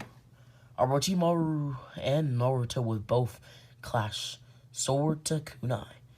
Naruto would then yell out as he would build up his energy, screaming so loud that for a brief moment, Orochimaru's eardrums would burst, and Sakura and Sasuke could hear his scream, slash yell, slash roar, even battle cry, if you want to call it that, from miles away, as that's how far they had gotten at this point. They had both then looked back, wondering if they should, well, turn back. As they decided against it, they must believe in their teammate. Naruto would then look to the ground as he would speak. I never wanted to admit this, Orochimaru. Orochimaru thought to himself. What is he going to admit? Well, put simply, I never wanted to admit that you were better than me, stronger than me, and even faster than me. Over our time together, I grew indefinitely. Not only that, but you know how it went. I took Sharingan and, well, got out of the place. I see. So you truly do remember. I thought you would, well, got up and forgot about everything that we had done together. Everything we had done together, mostly it was training. You trained me, I guess you could say like a dog, never giving me time to rest. Because I was supposed to be the perfect... Naruto would cough up some blood. What's happening to me? Naruto's body would then lift its blade, if you will. Basically, Naruto's hand is lifting up its blade. Or slash his blade. As Naruto would then point his blade to his chest. Naruto would then look down as he wondered what was happening. As Orochimaru would smirk. Well, it is fitting to know that somebody who I considered like my son does not think of me like that, and thinks I just belittled him, training him like a dog. I must say, it would be much, well, more fun to see you kill yourself. Naruto looked at Orochimaru with despair, and then back at his sword, which is pointed right in front of his chest. Naruto had body armor and, well, even some chainmail under his clothing, but his sword did go through. Naruto would then add Kyuubi chakra on his own, as the Kyuubi would then awaken. Its chakra was being used, and usually Naruto doesn't use, well, the Kyuubi chakra unless something really bad is happening. The Kyuubi would then make it so that Naruto could not use his chakra, stripping it away from Naruto, as Naruto would thank the Kyuubi for, I guess you could say, helping him out, but it was of no use. The Kyuubi's chakra had already done enough. It had done the deed by breaking through both Naruto's, well, armor and chainmail. We actually see the original Naruto with his orange jumpsuit have chainmail, so that's why he has it here as well. But with that being said, Naruto would then start to cough up some more blood. Now, when Orochimaru first, maybe not, you can tell, but when Orochimaru first started controlling Naruto's body, he coughed up blood. That's because Orochimaru was rattling Naruto's organs. You see, during the time that Naruto and Orochimaru were together, Naruto had actually taught Orochimaru a few things, and had actually gave him some advice. This allowed Orochimaru to learn a jutsu he had been trying to learn for a very long time. Now, we don't actually know if this jutsu even exists in the Naruto world, nor do we know if Orochimaru actually tried to, well, learn this jutsu, but in this timeline, it's going to exist in the Naruto franchise, and it's also going to be something that Orochimaru is trying to learn. Now, basically, this jutsu allows the user to be able to manipulate the blood in one's body, and even manipulate their blood so much so that they can manipulate their bones, as blood is technically around your bones, and furthermore, they can even manipulate their bodies if they're skilled enough. Now, this is not the Kitsuryugan's ability to manipulate the iron within the blood, which does something similar, but rather it is a whole nother jutsu, which I'd say is much more deadly because you don't need a dojutsu, and your eyes don't bleed either, but it's much different. With that being said, Naruto would then realize what this was, as he would look at Orochimaru, cursing himself out for letting his guard down. Naruto's left eye would then start to shake. His body would strengthen, as his blade would go deeper within him and would pierce right through him and out his back. Naruto would then fall on one knee as he would smirk. He would then flex the muscle in, I guess you could say, his stomach area, as the blade would not be able to be pulled out by himself, meaning that Orochimaru could no longer hurt him with things such as his own blade. Naruto would then start to resist the jutsu, as Naruto would smirk. You thought this was some unbeatable jutsu? Orochimaru would raise an eyebrow at this claim from Naruto. Of course, it is. It is one of the greatest of all the 4 great nations. Or should I say 5? You should know this already, Orochimaru. This jutsu is like child's play. You see, and I'll actually explain this in a normal voice, not the voice that I've chosen to give Naruto, which just, it's just the voice I gave him. But with that being said, basically, to actually perform this jutsu, you need to, I guess you could say, how would I explain this? Use a parasite of chakra. Basically, you create a parasite with chakra, as we see many characters in Naruto be with the mold things, and you send that parasite into the bloodstream of, your opponent, as this parasite is able to easily pass through skin, pass through clothing, things of the sort, so it easily just gets into the bloodstream. As there's also other ways to do it. Basically, this parasite was able to get into Naruto when both Orochimaru and Naruto clashed, because the parasite basically latched on the Naruto's sword and quickly, I guess you could say, slid down Naruto's sword and onto his hand through the glove that he was wearing, because he usually wears gloves, and, got into his bloodstream and then Orochimaru was able to control him. Anyhow, pretty simple to do. There's other ways, but yeah. Now, Naruto would say this to Orochimaru, as Orochimaru would nod. Yes, that is true, but you said that I'm acting like my jutsu is unbeatable. It is once I get into my opponent. There are ways to combat it beforehand, but, it's unbeatable once I'm in, don't you think? No, I don't think. I think that's a load of crap. Naruto would then tightly grab his arm as he would smirk. There's actually a way to not be controlled by the jutsu anymore. Well, speak of it then. You want to know the secret? Of course I do. You know me, Naruto. Well, if you break your own arm and tear it right off, since, that's where the parasite came into contact with me, then your jutsu will no longer work. Would you even dare do that? Well, let's test that theory. Since currently you're controlling my right arm, it means the parasite hasn't spread far enough, meaning that it's only within my arm. Yes, you were able to make it eat through and rattle some of my, red blood cells, and you were even able to make it rush through my body, causing my organs to shake and causing me to cough up blood initially. But no longer will you have control of my body. You can't control what's about to happen, as my will is far superior than anything that you can make me do with my own body. Now, Naruto would then grab his own arm, as he would then twist it. Naruto would then grit his teeth, as he would roar out in pain, a battle cry again of sorts, as his team would hear it. They couldn't wait any longer. They had to turn back. Yes, they believed in Naruto to defeat this man, but what if something happened? What if somebody else showed up? But on the deeper level of it all, they were just worried about Naruto.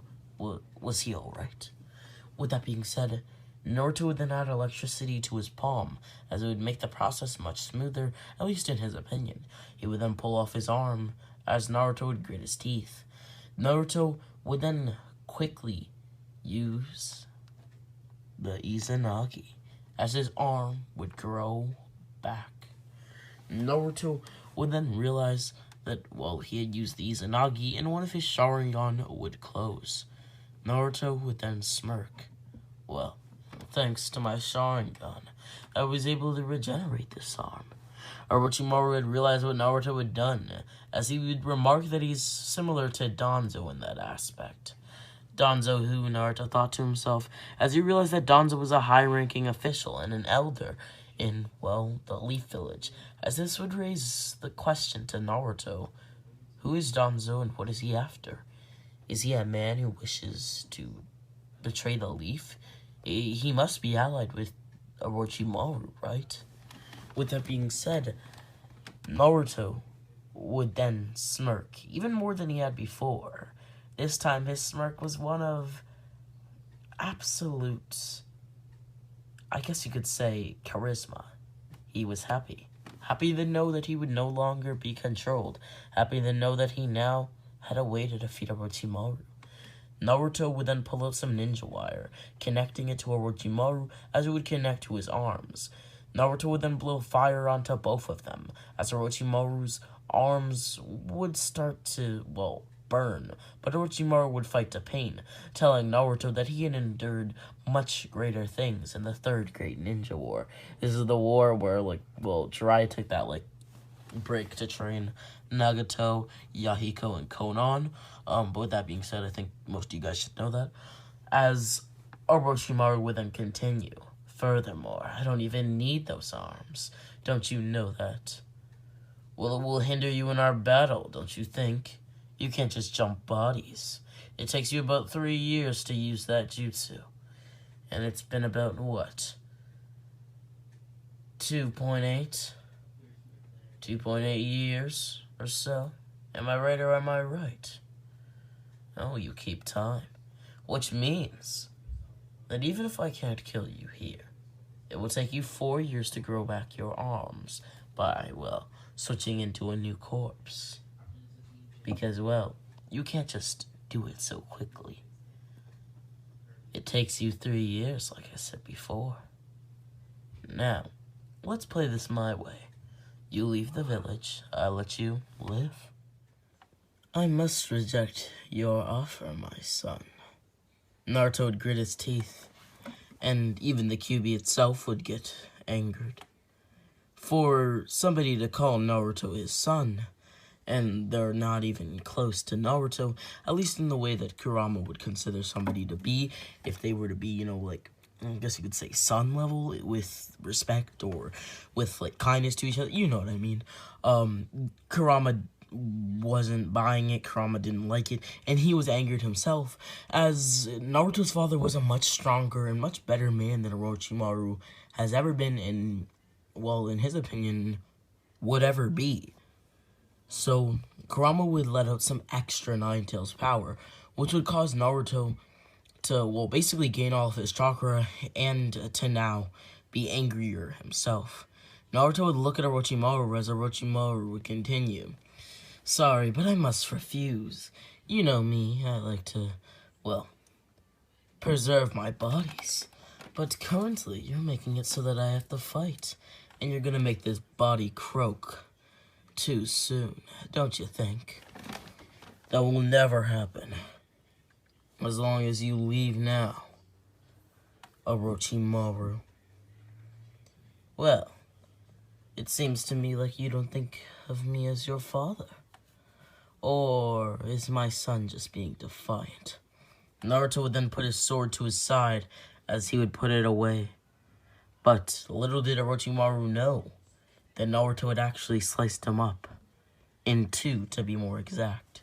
It had seemed that Naruto had gained a large speed boost from Kurama's chakra. Orochimaru would then be cut in half, as Orochimaru's body would fall to the floor. Naruto would then get angered even more. It's not over. Orochimaru would then reattach his body. Basically, a ton of snakes would kind of just form, and they would basically just kind of, push his body back together. With that being said, Orochimaru would stand as he would clap his hands, applauding Naruto for his great strength, but telling Naruto that he has so much to learn, so much that Orochimaru can still teach him. Come back, Naruto, Orochimaru would say. Naruto was actually a great asset to have. He really boosted and boasted the military strength of Orochimaru, and not only that, but really aided with his research. Though, well, even though, I guess you could say, his Kyuubi chakra did help, and his Uzumaki heritage did help, Naruto in general was just a great ally to Orochimaru, and somebody who Orochimaru did in part, just a little bit, start to form a connection with on a father-son level. Of course, at the time to Naruto, it was kind of like that until Naruto found out about Orochimaru's, like, true deeds and stuff. But with that being said, he never really thought of him as, like, a father figure. That's why Naruto doesn't care to kill him and so effortlessly tries to. With that being said, Orochimaru would then use a technique where he basically like has like a sword in his mouth. We've seen this technique before, as Naruto would start to dodge. Each time the sword came towards him, he would dodge, dodge, dodge, and dodge again. Naruto would then realize that if this were to continue, eventually he'd get slower and slower, and Orochimaru would capitalize on this, going faster and faster, pushing its limits. I say because of the bodies he's in, but with that being said, and then eventually Orochimaru would win. Naruto would then realize this as he would power electricity through his lightning sword / just sword, but now it's a lightning sword.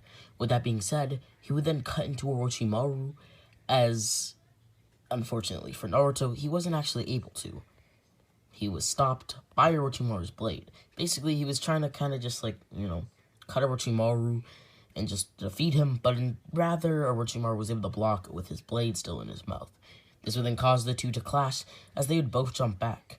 Naruto would then fire off a technique that he had only used a few times before, as he basically created about 100 shadow clones, and they all would basically detonate with electricity.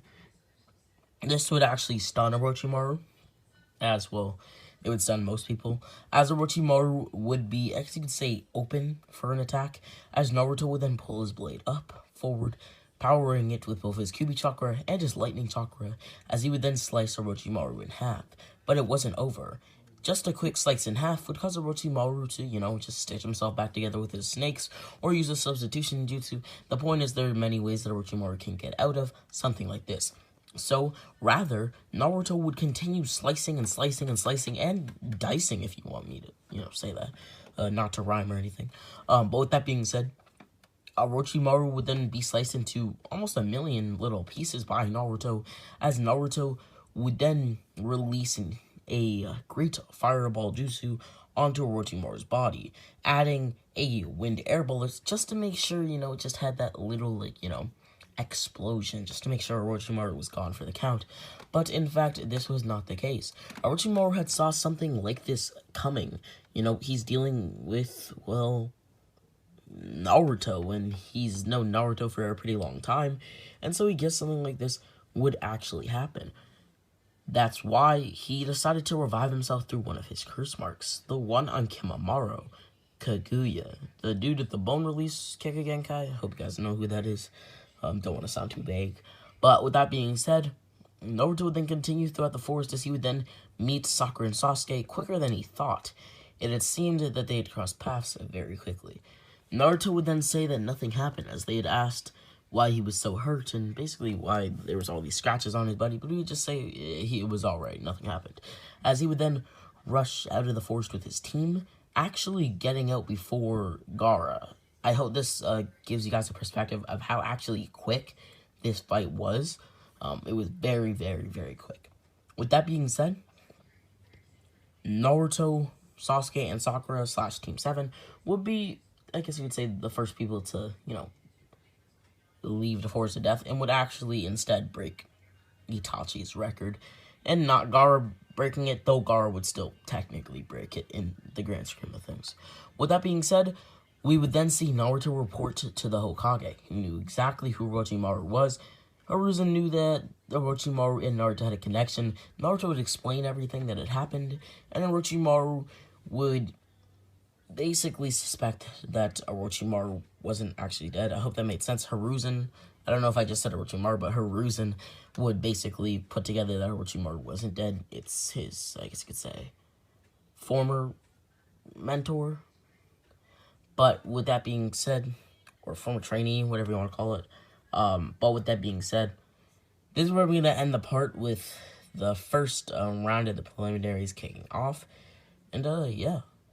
But at the same time, I feel like the preliminaries are going to go the exact same. So we'll say every fight goes the same, but we will stop at Naruto versus Neji, as that fight's not going to go the same, as well as Sasuke versus Gara.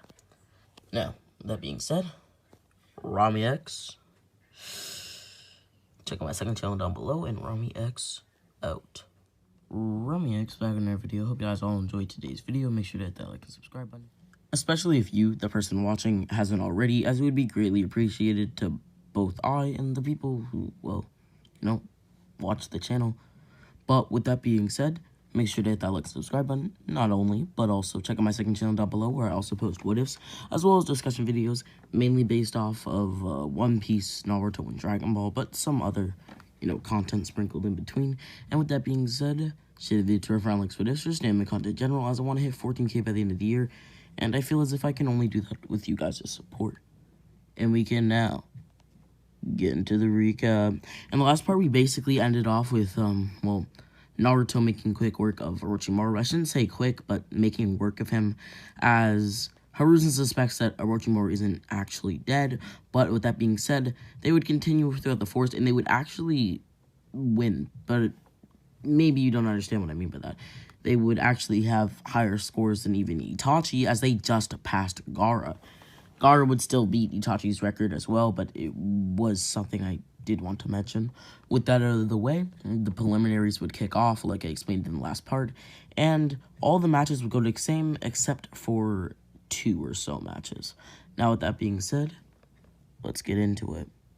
Now, the first match that is going to change is, pretty simple. Naruto versus Neji, and we're going to get into that, and now we can fully begin the video. From the minute the fight started, tension would be within the air. Neji looked down upon Naruto as he saw him as scum, and utter scum at that. Why, you may be asking? Well, for the reasons that he had in canon, but this time he would be looking up, his nose to Naruto's hair.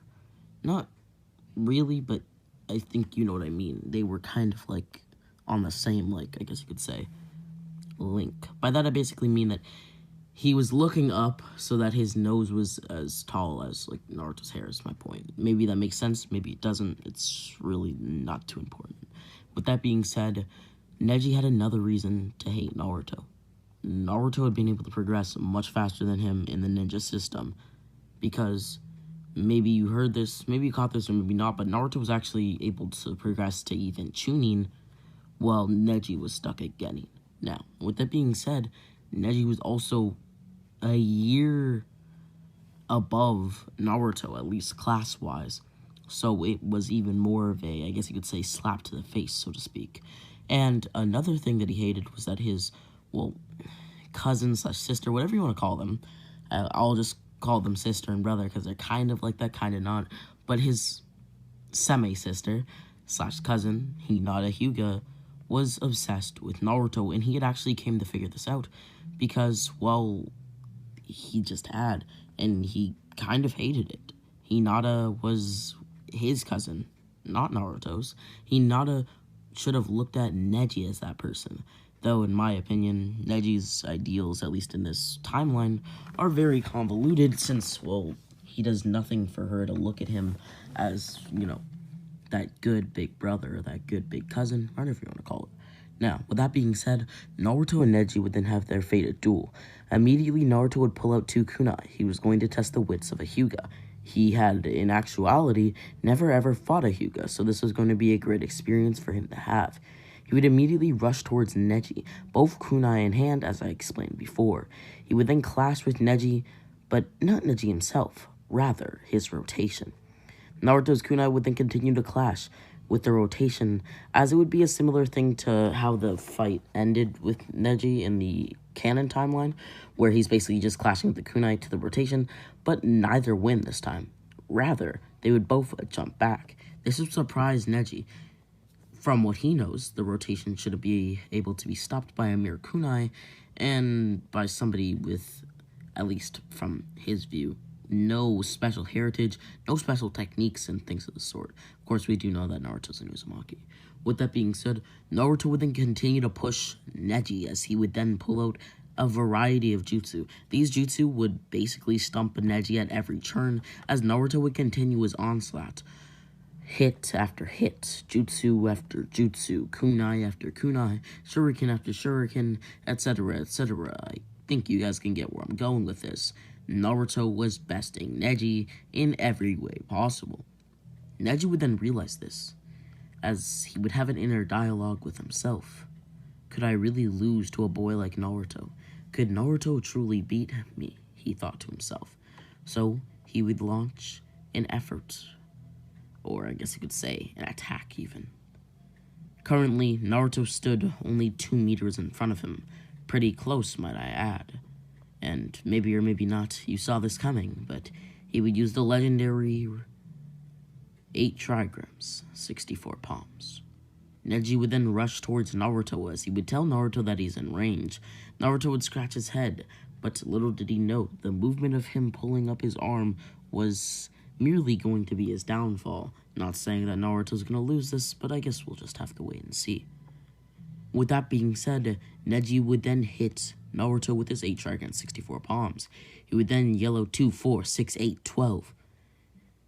Then he would jump to 24 and 36, then 48, then 54, and then even 62. Now, with that being said, he would then yell out 64, as both of his palms would be gathered with chakra, slamming into Naruto's stomach. This wasn't too good for Naruto, as, well, within his stomach was the Jinchuriki of the Kyuubi, so it wasn't the most pleasant feeling for Kurama. With that being said, Naruto would then stand up, as secretly and unbeknownst to Neji, Naruto was using a special skill known only as the Izanagi. Naruto questioned if he should use this. Would it make sense? Were there other ways, he thought to himself, as the Kyuubi and Naruto would have a conversation. The Kyuubi would tell Naruto that he could have just easily gave Naruto chakra, and Naruto would note this, telling Kurama that he strictly apologizes for not, well, I guess you could say, convening with him first before using the Izanagi. But with that being said, there is no more that he could do. And also, you may be wondering, why would, Kurama question Naruto and, tell him this if, well, it really doesn't concern him right now and he knows Naruto will win anyways? Well, pretty simple. First off, to conserve Naruto's power. And second of all, because he hates when Naruto uses Uchiha-based skills, especially the Sharingan, because maybe or maybe not you know this, but he's been controlled by the Sharingan before, and he just generally does not like the Eye and the users of the Eye. With that being said, Naruto would get through. He would be able to, well, defeat Neji, as he had basically gathered all of his chakra and had been at full strength. Neji had wasted basically all of his chakra with that last attack, thinking that Naruto would be out for the count, as Naruto would just hit him with one left hook, which would leave Naruto out for the count. Now, with that being said, there was another fight that would go different in this Chunin exams, and that is Sasuke versus Gara. Sasuke would look at Gara, as he, from experience, was not going to lose. Why, you may be asking? Well, because he has trained much harder, about 2 times harder, in fact. And also why, you may be asking? Because of Naruto. Naruto was actually his main inspiration. He hates how Naruto was just able to do things so easily, at least compared to he and even his female Kunoichi teammate, Sakura Haruno. With that being said, Sasuke would then rush towards Gara, as Gara would immediately put sand in front of him. He didn't actually have to do this, but it was just as a precaution. Sasuke had the same eyes as him. With that being said, they don't actually have the same eyes as, well, Sasuke is the Sharingan, but I think you guys get what I'm saying. With that being said, Naruto would then watch as Sasuke would continue rushing towards Gara, as he would then pull his foot up and out. Basically, he's lifting his foot and, kicking it outwards, so he's basically kicking Gara, but sand would appear. Sasuke would then rush towards Gara, as I've been saying that a lot, but I think you guys understand what I mean. He's basically just trying to push Gara and trying to, see what he's about, so to speak. Basically, he's testing Gara. Each time Gara would react, he would send another attack to see if Gara truly had an unbeatable defense. And, well, maybe even one that couldn't be breached. But it had seemed as if it could. Gara would then get a quick flashback to his fight with Lee, as for some odd reason, at least to Gara, Sasuke was using many techniques that were reminiscent of Lee's. Sasuke would then jump up into the air, as he would yell out, "I am an Uchiha," and you are merely just a boy who controls sand. Now who do you think should win this fight? Gara would look up into the air, as that was where Sasuke was, as Sasuke would quickly jump to the floor. Not necessarily jump, but fall, I should say. With that being said, he would then do a small roll across the arena, as he would then throw 2 kunai towards Gara from both edges. This would cause Gara to focus on 2 other things. One he actually had to focus on, the other his sand had been able to get for him. Sasuke quickly appeared in front of Gara, charging up a fist, I guess you could say, or pulling one back, as he would then slam it into Gara's face. This would cause Gara's head to be dislodged a little, as he would have a bit of a headache, and I shouldn't say a bit, a lot of a headache, a heavy headache, so to speak. With that being said, Gara would then stand back up. To be defeated would be something that I could never come back from. My pride would be destroyed, Gara would say. Sasuke would be surprised at what Gara had said, but it was, well, not too out of character for the person that he had seen Gara as. Somebody who doesn't lose. Somebody who maybe even has never lost. With that being said, Gara would then show Sasuke that it was merely just a sand armor that he defeated. We would then kind of see like Gara's body go all weird and become sand, as that's kind of what happens with the sand armor. It's hard to explain. I don't really know if I can, well, explain it in words, as it would be too complicated. But with that being said, Sasuke had realized that there was only a few other options he had, as he would do a quadruple backflip onto the arena wall. He would then yell out Chidori, as the slight sound of thunder and 1,000 birds chirping would gloss over everybody watching. Sasuke had activated the legendary jutsu, the A-rank jutsu at that, known as the Chidori. And if you want to know a little bit more about the Chidori, and maybe even the difference between the Chidori and the Raikiri, check out my second channel down below where I explain the difference. With that being said, it's just a shameless plug. You don't have to go over there, and we can now continue the video.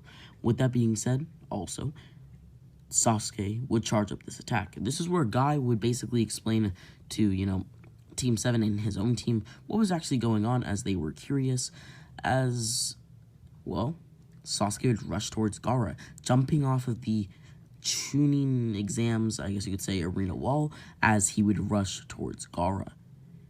He would then hold his, left arm with his right arm, as he would then stab and pierce Gara's dome. We basically know what happens from here. Gara starts to bleed. He's very upset by this, as, well, Sasuke would actually be nicked a little on his, shoulder and stuff, and it would hurt him, but he would be, generally speaking, fine, besides the depletion of chakra from using the Chidori, as the match would have to be called to the end, or to a end, by the proctor, seeing that Gara was kind of going berserk. This is where the Feather Illusion Jutsu by Kabuto would basically come into play, as Kabuto would unleash said jutsu. This would then cause the squad that was originally formed with Naruto, Sakura, Shikamaru, Sasuke, etc., you know what I'm talking about, to be formed, to then rush after Gara and the Sand Trio, or should I just say the Sand Trio, Gara, Temari, and Kankuro. With that being said, the events of the canon here would unfold. Basically, what I mean by that is that, well, Shikamaru's gonna stop to, I guess you could say capture the, Sound Ninja and Sand Ninja who were basically attacking him, as Asuma's then gonna eventually save him when he can't take care of all of them, and there was actually a Sound Ninja hiding. But with that being said, Conqueror's gonna be stopped by Shino, and Tamari's just gonna be with Gara, but Gara would be stopped by somebody, Uchiha Sasuke, before Naruto had even arrived on the scene. With that being said, Naruto would arrive just as the fight with Temari and Sasuke would come to a close. As maybe you do remember, maybe you don't, but Sasuke and Temari did have a little exchange. With that being said, Naruto would arrive on the scene, like I said before, and he would basically fight with Sasuke from the start this time. How did he get there so quick? Well, he's just faster in this timeline. He's stronger, better, smarter, etc., etc. With that being said, Gara would shift his focus to Sasuke, basically disregarding Naruto, as Naruto would then decide, I guess you could say, to put himself in the way of one of Gaara's attacks. This attack was kind of an attack that we've seen before, known as the sand bullet technique, as Naruto would be, I guess you could say, thwarted with multiple bullets that would hit Naruto, sending him flying. This would signal to Gaara that, well, Naruto was like either dead or unconscious, which would basically cause Gara to rush towards Sasuke and to basically do some damage, which would happen. Sasuke was kind of getting bodied, and he would realize that he had made a big mistake when he had now been out of chakra. This is where Naruto has now been able to recover from the attack due to his great healing, as he would then kick Gara, reminiscent in the way that he had in the canon, before Gara could kill Sasuke. At this point, Sakura is not actually tied up. She's just watching. She's just watching the fight unfold and really isn't doing anything about it. She really can't. This is a fight that she has no business in. Of course, she does actually have business in it, but what I mean by that is she has no, I guess you could say, footing in it. She has no hold on it. She can't do anything about it is a better term to put it in.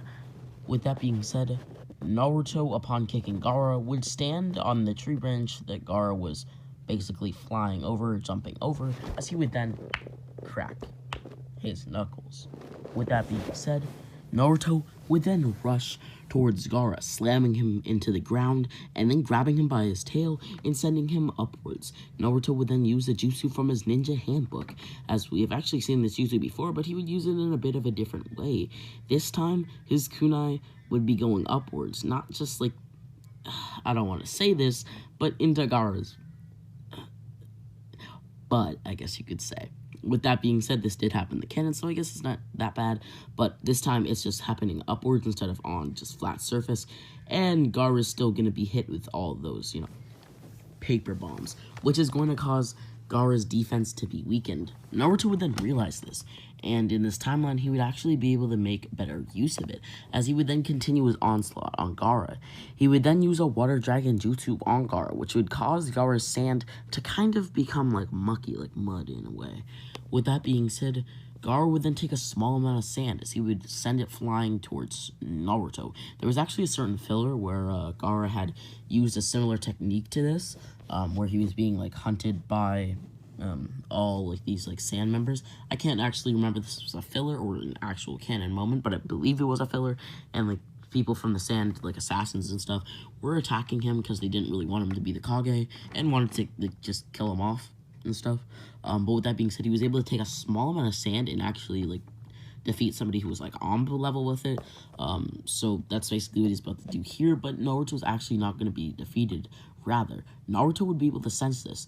Like, or maybe like not, Naruto does have a Sharingan, so he can see things at a bit of a different rate than other people. Of course, Sasuke doesn't know this, but that's kind of irrelevant here.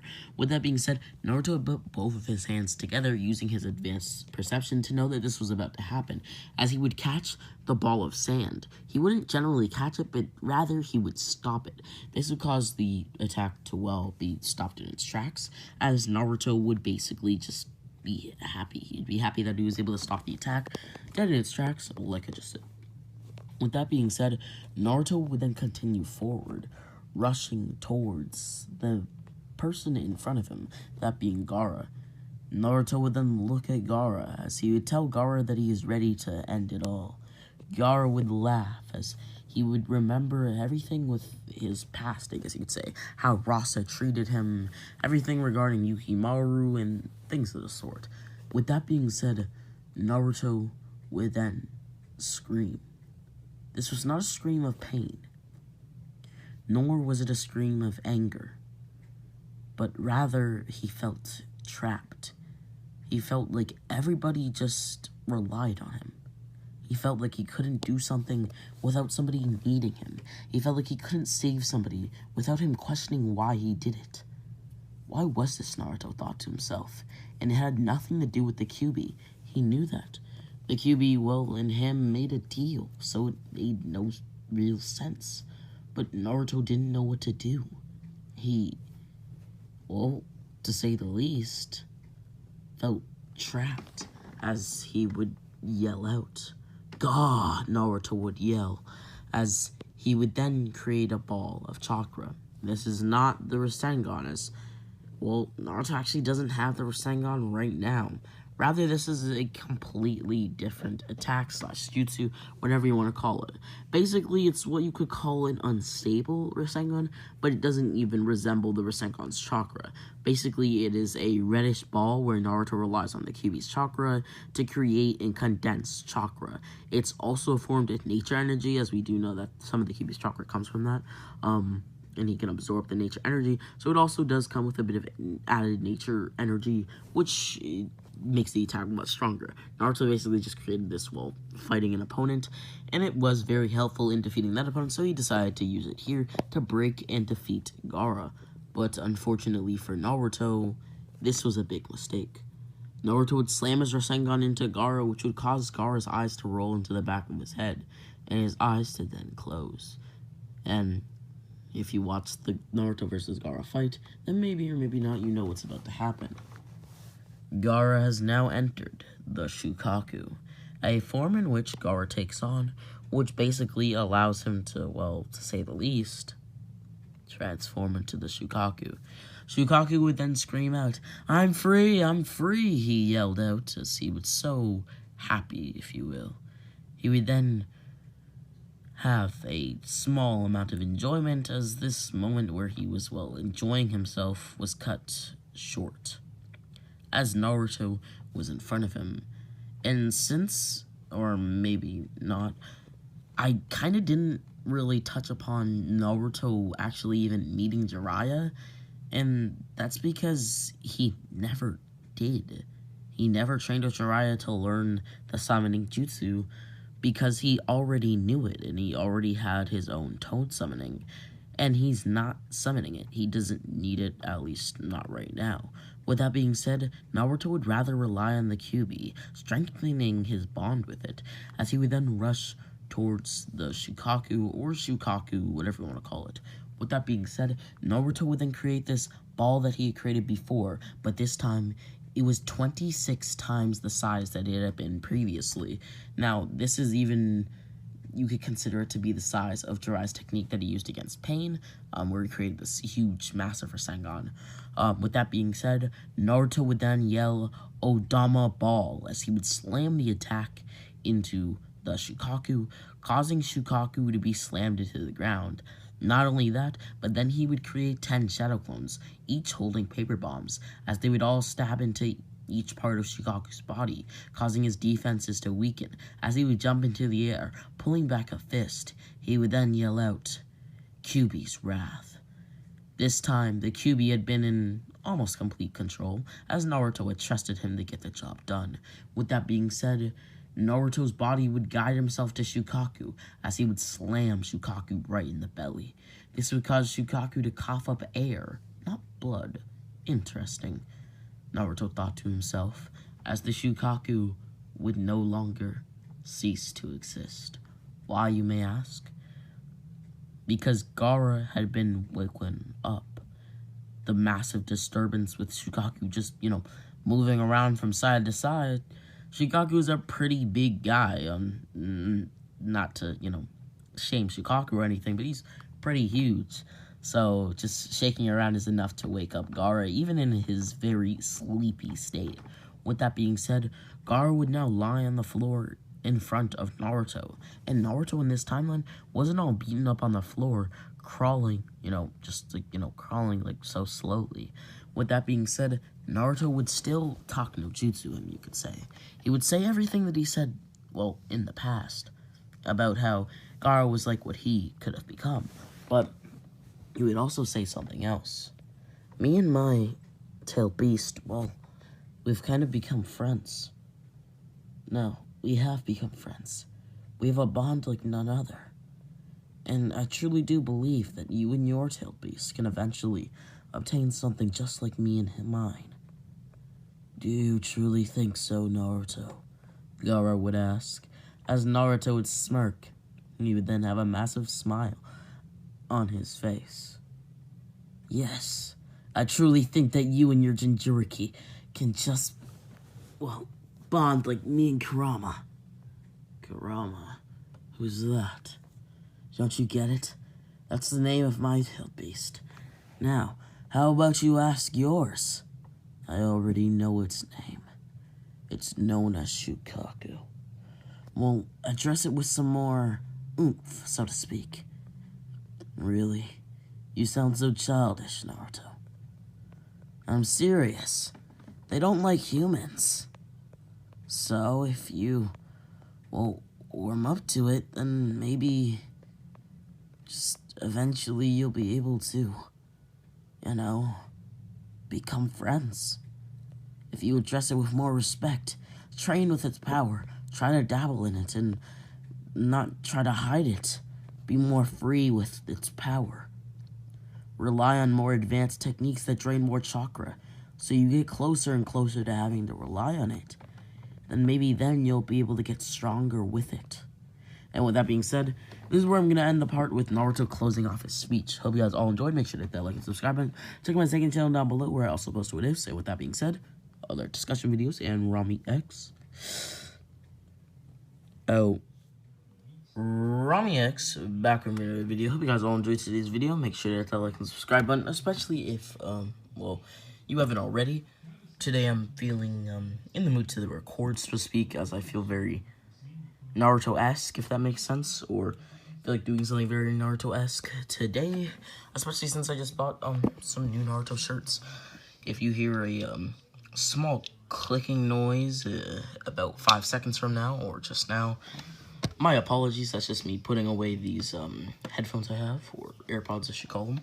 With that being said, no other interruptions should be made within this video, and I hope you guys all enjoy. In the last part, we ended off with, well, Gara, the Sand Trio's strongest member, the Sand Trio being Tenten, Kankuro, and Gara. Basically, we ended off with Gara being Takuno Jutsu'd by Naruto.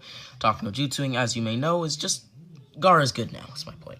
And with that being said, after this, Naruto would free Sakura. Sakura had been, I guess you could say, defeated / held up against the tree.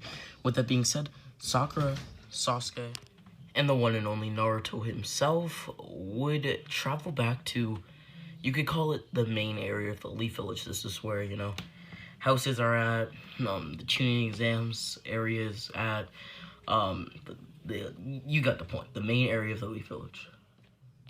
As here, they would see destruction. Now you may be asking, but how is this possible? First of all, Orochimaru was dealt with, and second of all, well, to be frank, Gara was dealt with, the two biggest threats. Well, let's just say there was another threat, much greater than any person in the Leaf Village could comprehend, unless they were from the future. This massive destruction had been caused by 10 forces. 10 forces of great power, so to speak. One was a masked man who claimed himself as Tobi, who wore a mask only revealing one eye, similar to the late Obito Uchiha.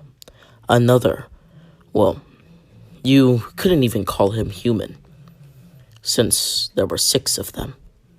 They were known as the Paths of Pain, with the main one staring down upon the village as he flew in the air. Another member was Black Zetsu. Sakura at this point saw this Black Zetsu creature, or should I just call it Black and White Zetsu, as there is, well, 2 of them, absorbing and basically taking over the bodies of many powerful Leaf Chunin, and, well, even the likes of some other Genin who were low-ranking, and, well, as far as Sakura knew, she never knew. With that being said, there was another, Konan, who sent paper bombs down onto the Leaf Village, destroying many monumental buildings. Another was a face that Sasuke recognized the most, Uchiha Itachi, wielder of the Mangekyo Sharingan, and the person who massacred the Uchiha clan. Another, Kisame Hoshigake, a powerful swordsman from the mist, who carried the legendary blade, or legendary, I should say. 𝘎𝙎𝙊𝙃𝙃, another sorcery of the red sand, noted to have killed many Uchiha. Sasuke knew this from the history lessons that his father had gave him. It is also stated that, well, with these Uchiha, he made them puppets, meaning that he could have had the Sharingan but chose not to. That's how powerful he is. Not only that, but they call him Sorcery of the Red Sand. 𝙎𝙃, an S-class ninja who took a secret ninjutsu, who now possesses the ability of explosions. 𝙎𝙃 and Konan were the ones responsible for most of the damage, sending many different sized explosions down below and on to the Leaf Village. Hidan, the immortal man, Naruto watched, as beside him was another immortal man, 𝘾𝙍𝙄𝙈𝙄𝙉. He watched as they both recklessly did not avoid attacks, at least one of them didn't, that being Hidan. We actually see Hidan being kind of, well, reckless with his power, as he's so confident, so to speak. But we do know that from malnutrition, he, well, can die. With that being said, 𝘾𝙍𝙄 dodged attacks, but even when he was hit, he did not flinch. Naruto watched all of this as he did not know what to do, but his body did. His fist would be clenched together. His teeth would start to emerge. Not his normal teeth, though. His teeth now resembled teeth like a canine, or should I say it, a nine-tailed fox. With that being said, Naruto would rush towards the Leaf Village, the place he called home. His first target was Black Zetsu and White Zetsu, as he had seen the disgusted face on Sakura. And at this point, Naruto kinda does like Sakura and doesn't like when, well, she's disgusted, so to speak. Some of you may not like that, but, well, it's just the truth. It's happened in the canon, too. I guess it's just who Naruto likes, so to speak. With that being said, Naruto would immediately take out Black Zetsu and White Zetsu, who were unsuspecting of it. This would actually take them out. He wouldn't fully kill them, as, well, we do see White Zetsu and, well, Black Zetsu having very great regeneration, but they were out for the count and incapacitated.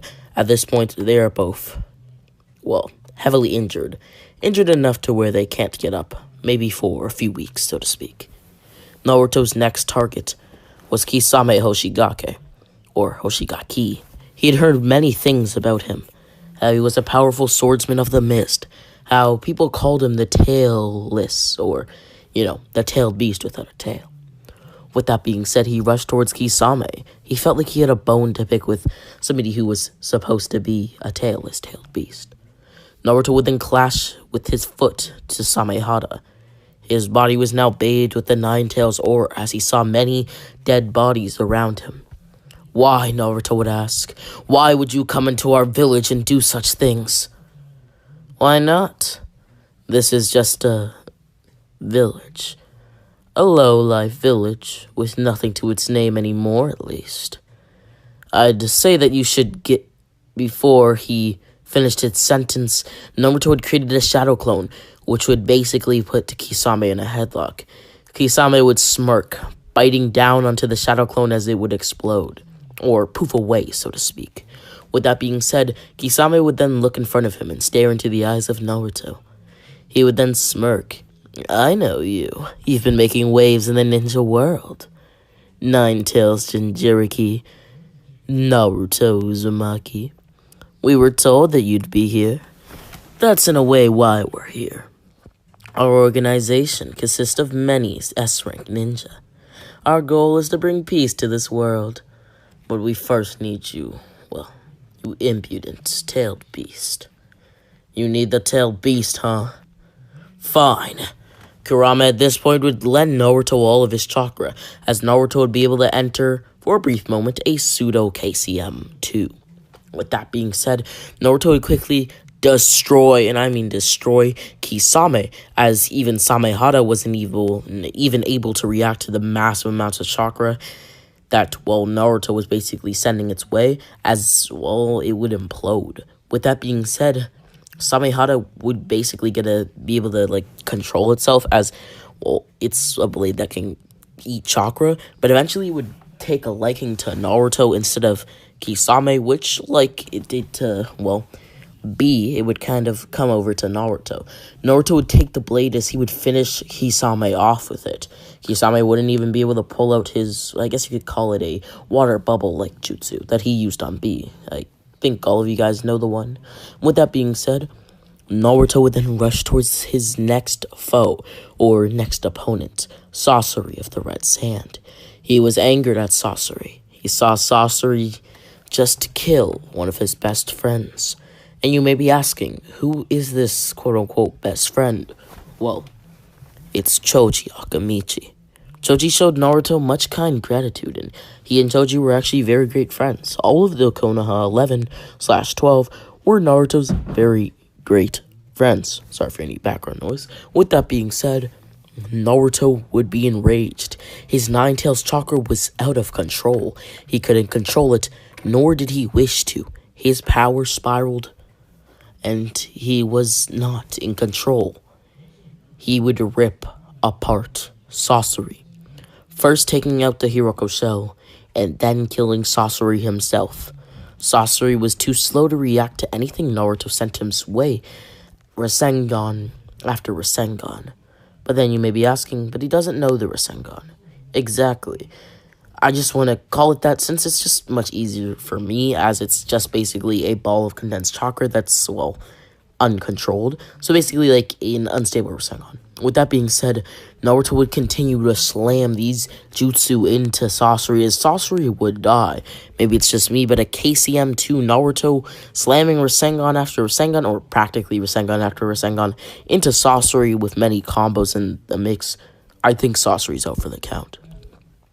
His next opponents were Konan and Deidara. Naruto would create a 50% shadow clone, as one would go for Konan and another for not Sasori, but Sasori's teammate, Deidara of the Akatsuki. Naruto himself would be fighting Konan, as Naruto would aboard I guess you could call it a wing of Konan. Konan has been shown to be able to make wings from paper, and she was basically flying around with her wings, and Naruto was holding on to one of these wings as he would ask Konan a question. Why did you come to my village? Besides just needing to take me. Why? Why did you do this? Well, we had word that Two-Tailed Beast would be here. So even if you gave yourself up now, our goal wouldn't be done.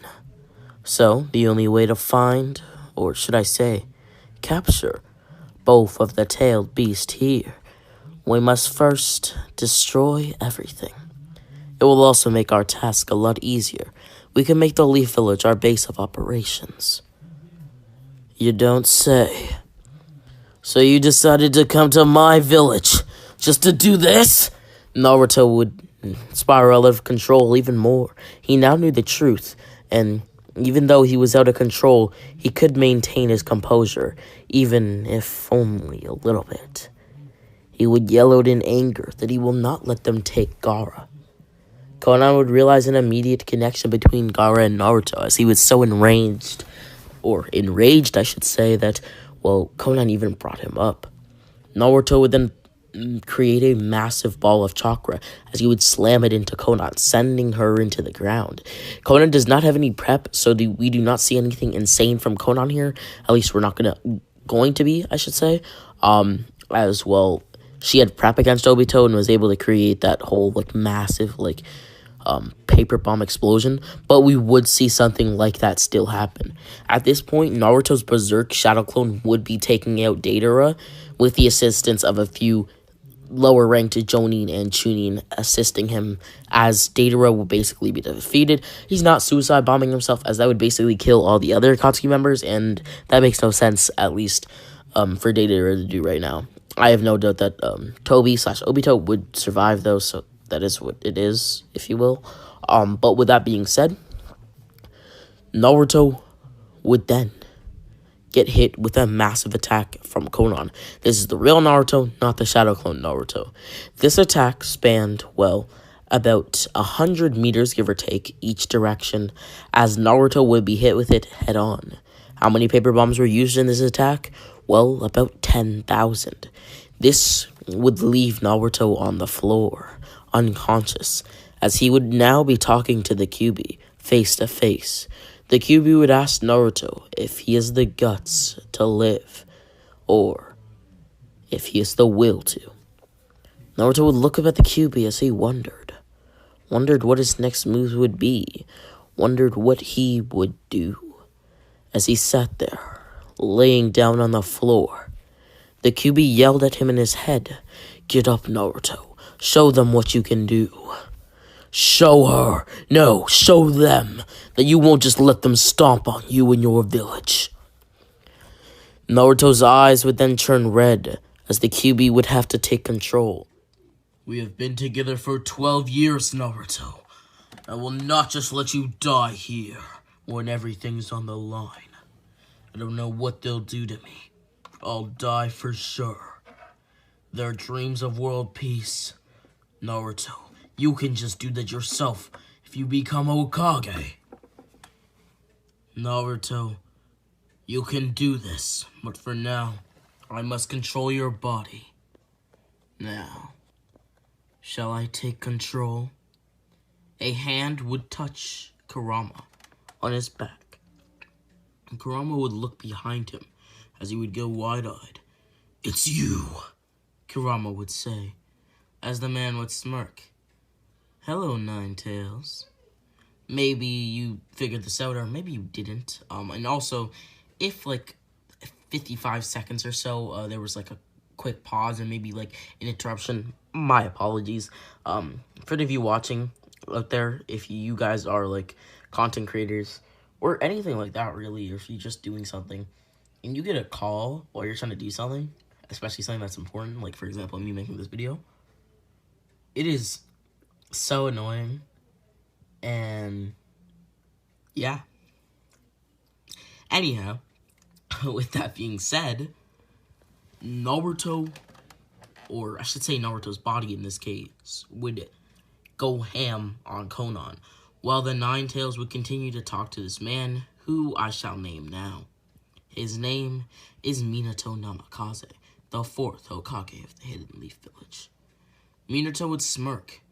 "You've come a long way with my son, but unfortunately, even though you've changed for the better like I predicted. Just saying, I don't think that you will come out of this alive. You and Shukaku. You don't think so? Way to be so pessimistic, Minato. You know, I should really tear you to pieces right now." "Oh, well, don't worry about that. I'm not here to fight with you. Merely tell you your odds. There are still multiple S-rank ninja around here. How much chakra do you truly have? And with that being said, may I note another thing that may be in your best interest? There was a man here who I thought fought on the same night that I sealed you within Naruto." "Oh, you mean..." "Yes. I mean the masked Obito." You see, basically, Kurama just now said Obito, and Minato said the masked man. Minato's whole mood would change as he didn't realize that this masked man was actually Obito. So he would ask Kurama if he could do him a favor. If he could somehow be projected into real life. Kurama would tell Minato that that's not an option, as Minato would explain that Obito was once his student, and that he thought that he had died. Kurama would now hate Minato even more, as if you do know, Obito had actually controlled Kurama. With that being said, Kurama would tell Minato that he didn't know that, well, Obito was here, and that Obito truly is a big problem. Minato would then also explain that somebody with the, well, dojutsu known as the Renegon is here, which also gives some problems. And since I've been seeing through, well, Naruto's eyes, an immortal man named Kakuzu, who is about 91 years old, give or take, he fought against the first Hokage, Hashirama Senju.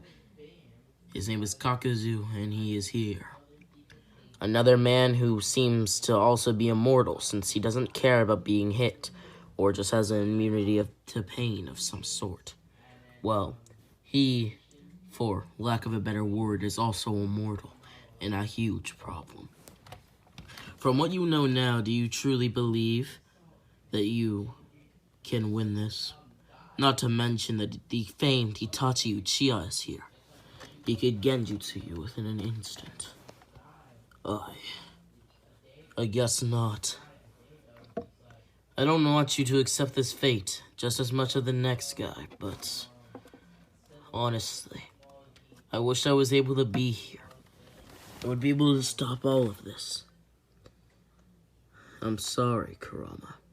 You can fight to the very end if you wish to, but this world will be in peril.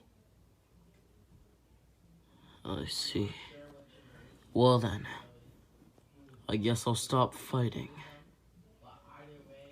There's nothing for me to be able to do anyway.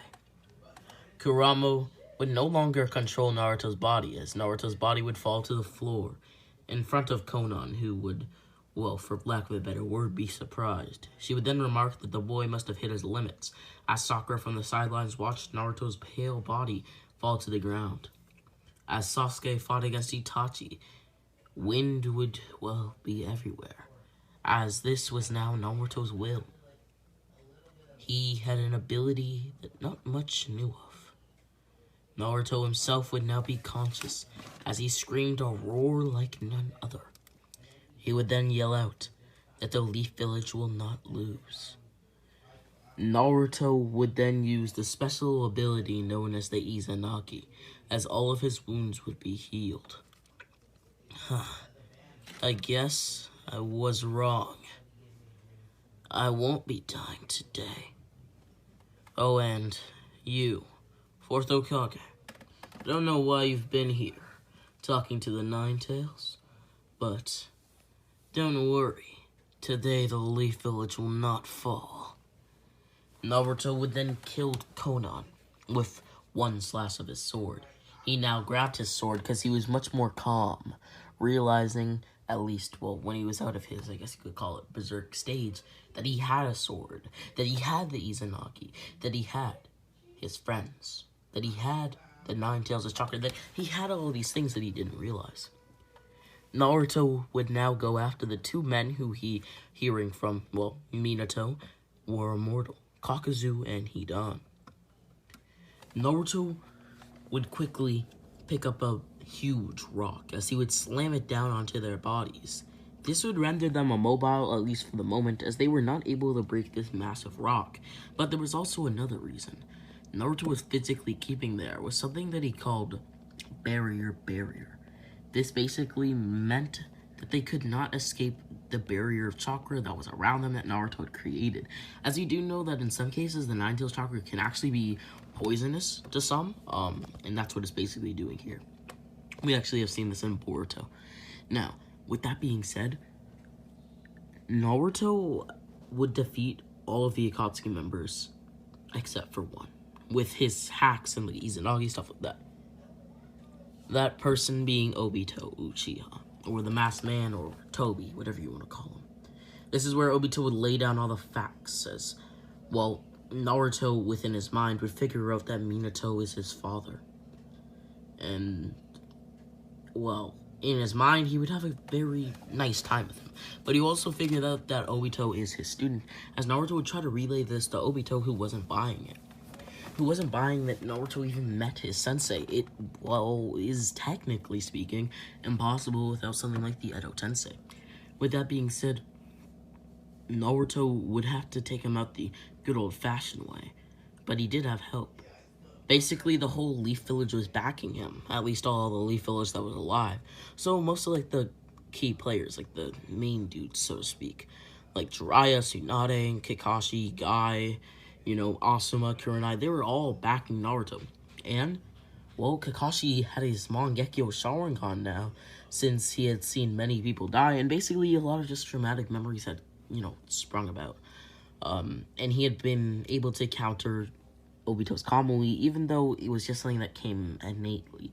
With that being said, I don't want to kind of undermine this fight, and I feel like it's very important to cover, But maybe it's just me, but all these forces versus Obito, well, the forces I've named are winning. Naruto, even actually people like, Kurenai, Asuma, Ebisu, Konohamaru even, Asuma, Guy, Kakashi, Jiraiya, Tsunade. I'd say even Danzo would be here if not fighting somebody like Itachi. But with that being said, Danzo is no more. He's actually going to be killed by Itachi. When Itachi basically realized the fact that, Danzo's been a snake, so to speak, and Sasuke and Itachi double team Danzo. Does not matter that he has the Izanagi as well. This double team is too strong. The Uchiha brothers' might is too powerful, so to speak. With that being said, Obito would be defeated due to the fact that the opposing side / opposing force had, well, Kakashi. As with the Akatsuki being no threat, there was only really one threat, Orochimaru, who, hearing of the news, would not want to, well, attack the Leaf Village. Not in the slightest. With that being said, I do see the events of the canon unfolding. A battle between Sasuke and Naruto would happen where Naruto would take the W, and basically from this point on, Naruto and Sasuke would train. Sasuke would also try to prolong his lineage as 10 years would pass. In these 10 years, Naruto got a lot stronger with, well, Sasuke and many other people backing him up. He also learned the actual Rasengan instead of his, like, fake kind of Rasengan, so to speak, or his chakra ball, whatever you want to call it. He mastered the Nine Tails of Chakra fully. He gained Sage Mode, many things. But Sasuke also, in these 10 years, had a child, that being Sasuke Uchiha, much earlier in the canon.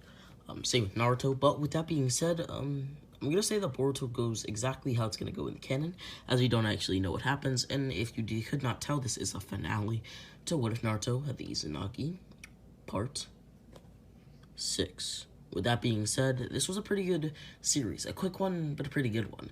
I think this is the second series that ended at 6 parts, but most of these parts were pretty long, like 20 minutes plus. That's not too long, but you know what I mean. I will make this into a movie for some of you guys who liked that type of thing, where you can just watch everything whole and you can consume it whole. I hope you guys enjoyed my What If Naruto Had All Dojutsu movie. That one was pretty good in my opinion. But yeah. Make sure to hit that like and subscribe button. And Rami X out. Support the affiliate links down below. Thank you for watching this video. I hope you guys all enjoyed. This was kind of a long one, on the closer to 3 hours than closer to an hour and 30 minutes side. This series, like many of my series, is like a child to me in some way. And I really hope that you guys enjoyed it. Thank you very much. Make sure to hit the like and subscribe button. Share the video to a friend who likes videos or his anime content in general. Comment down below your thoughts and feelings about the video, as well as what are suggestions. And with that being said, this has been Rami X and Rami X.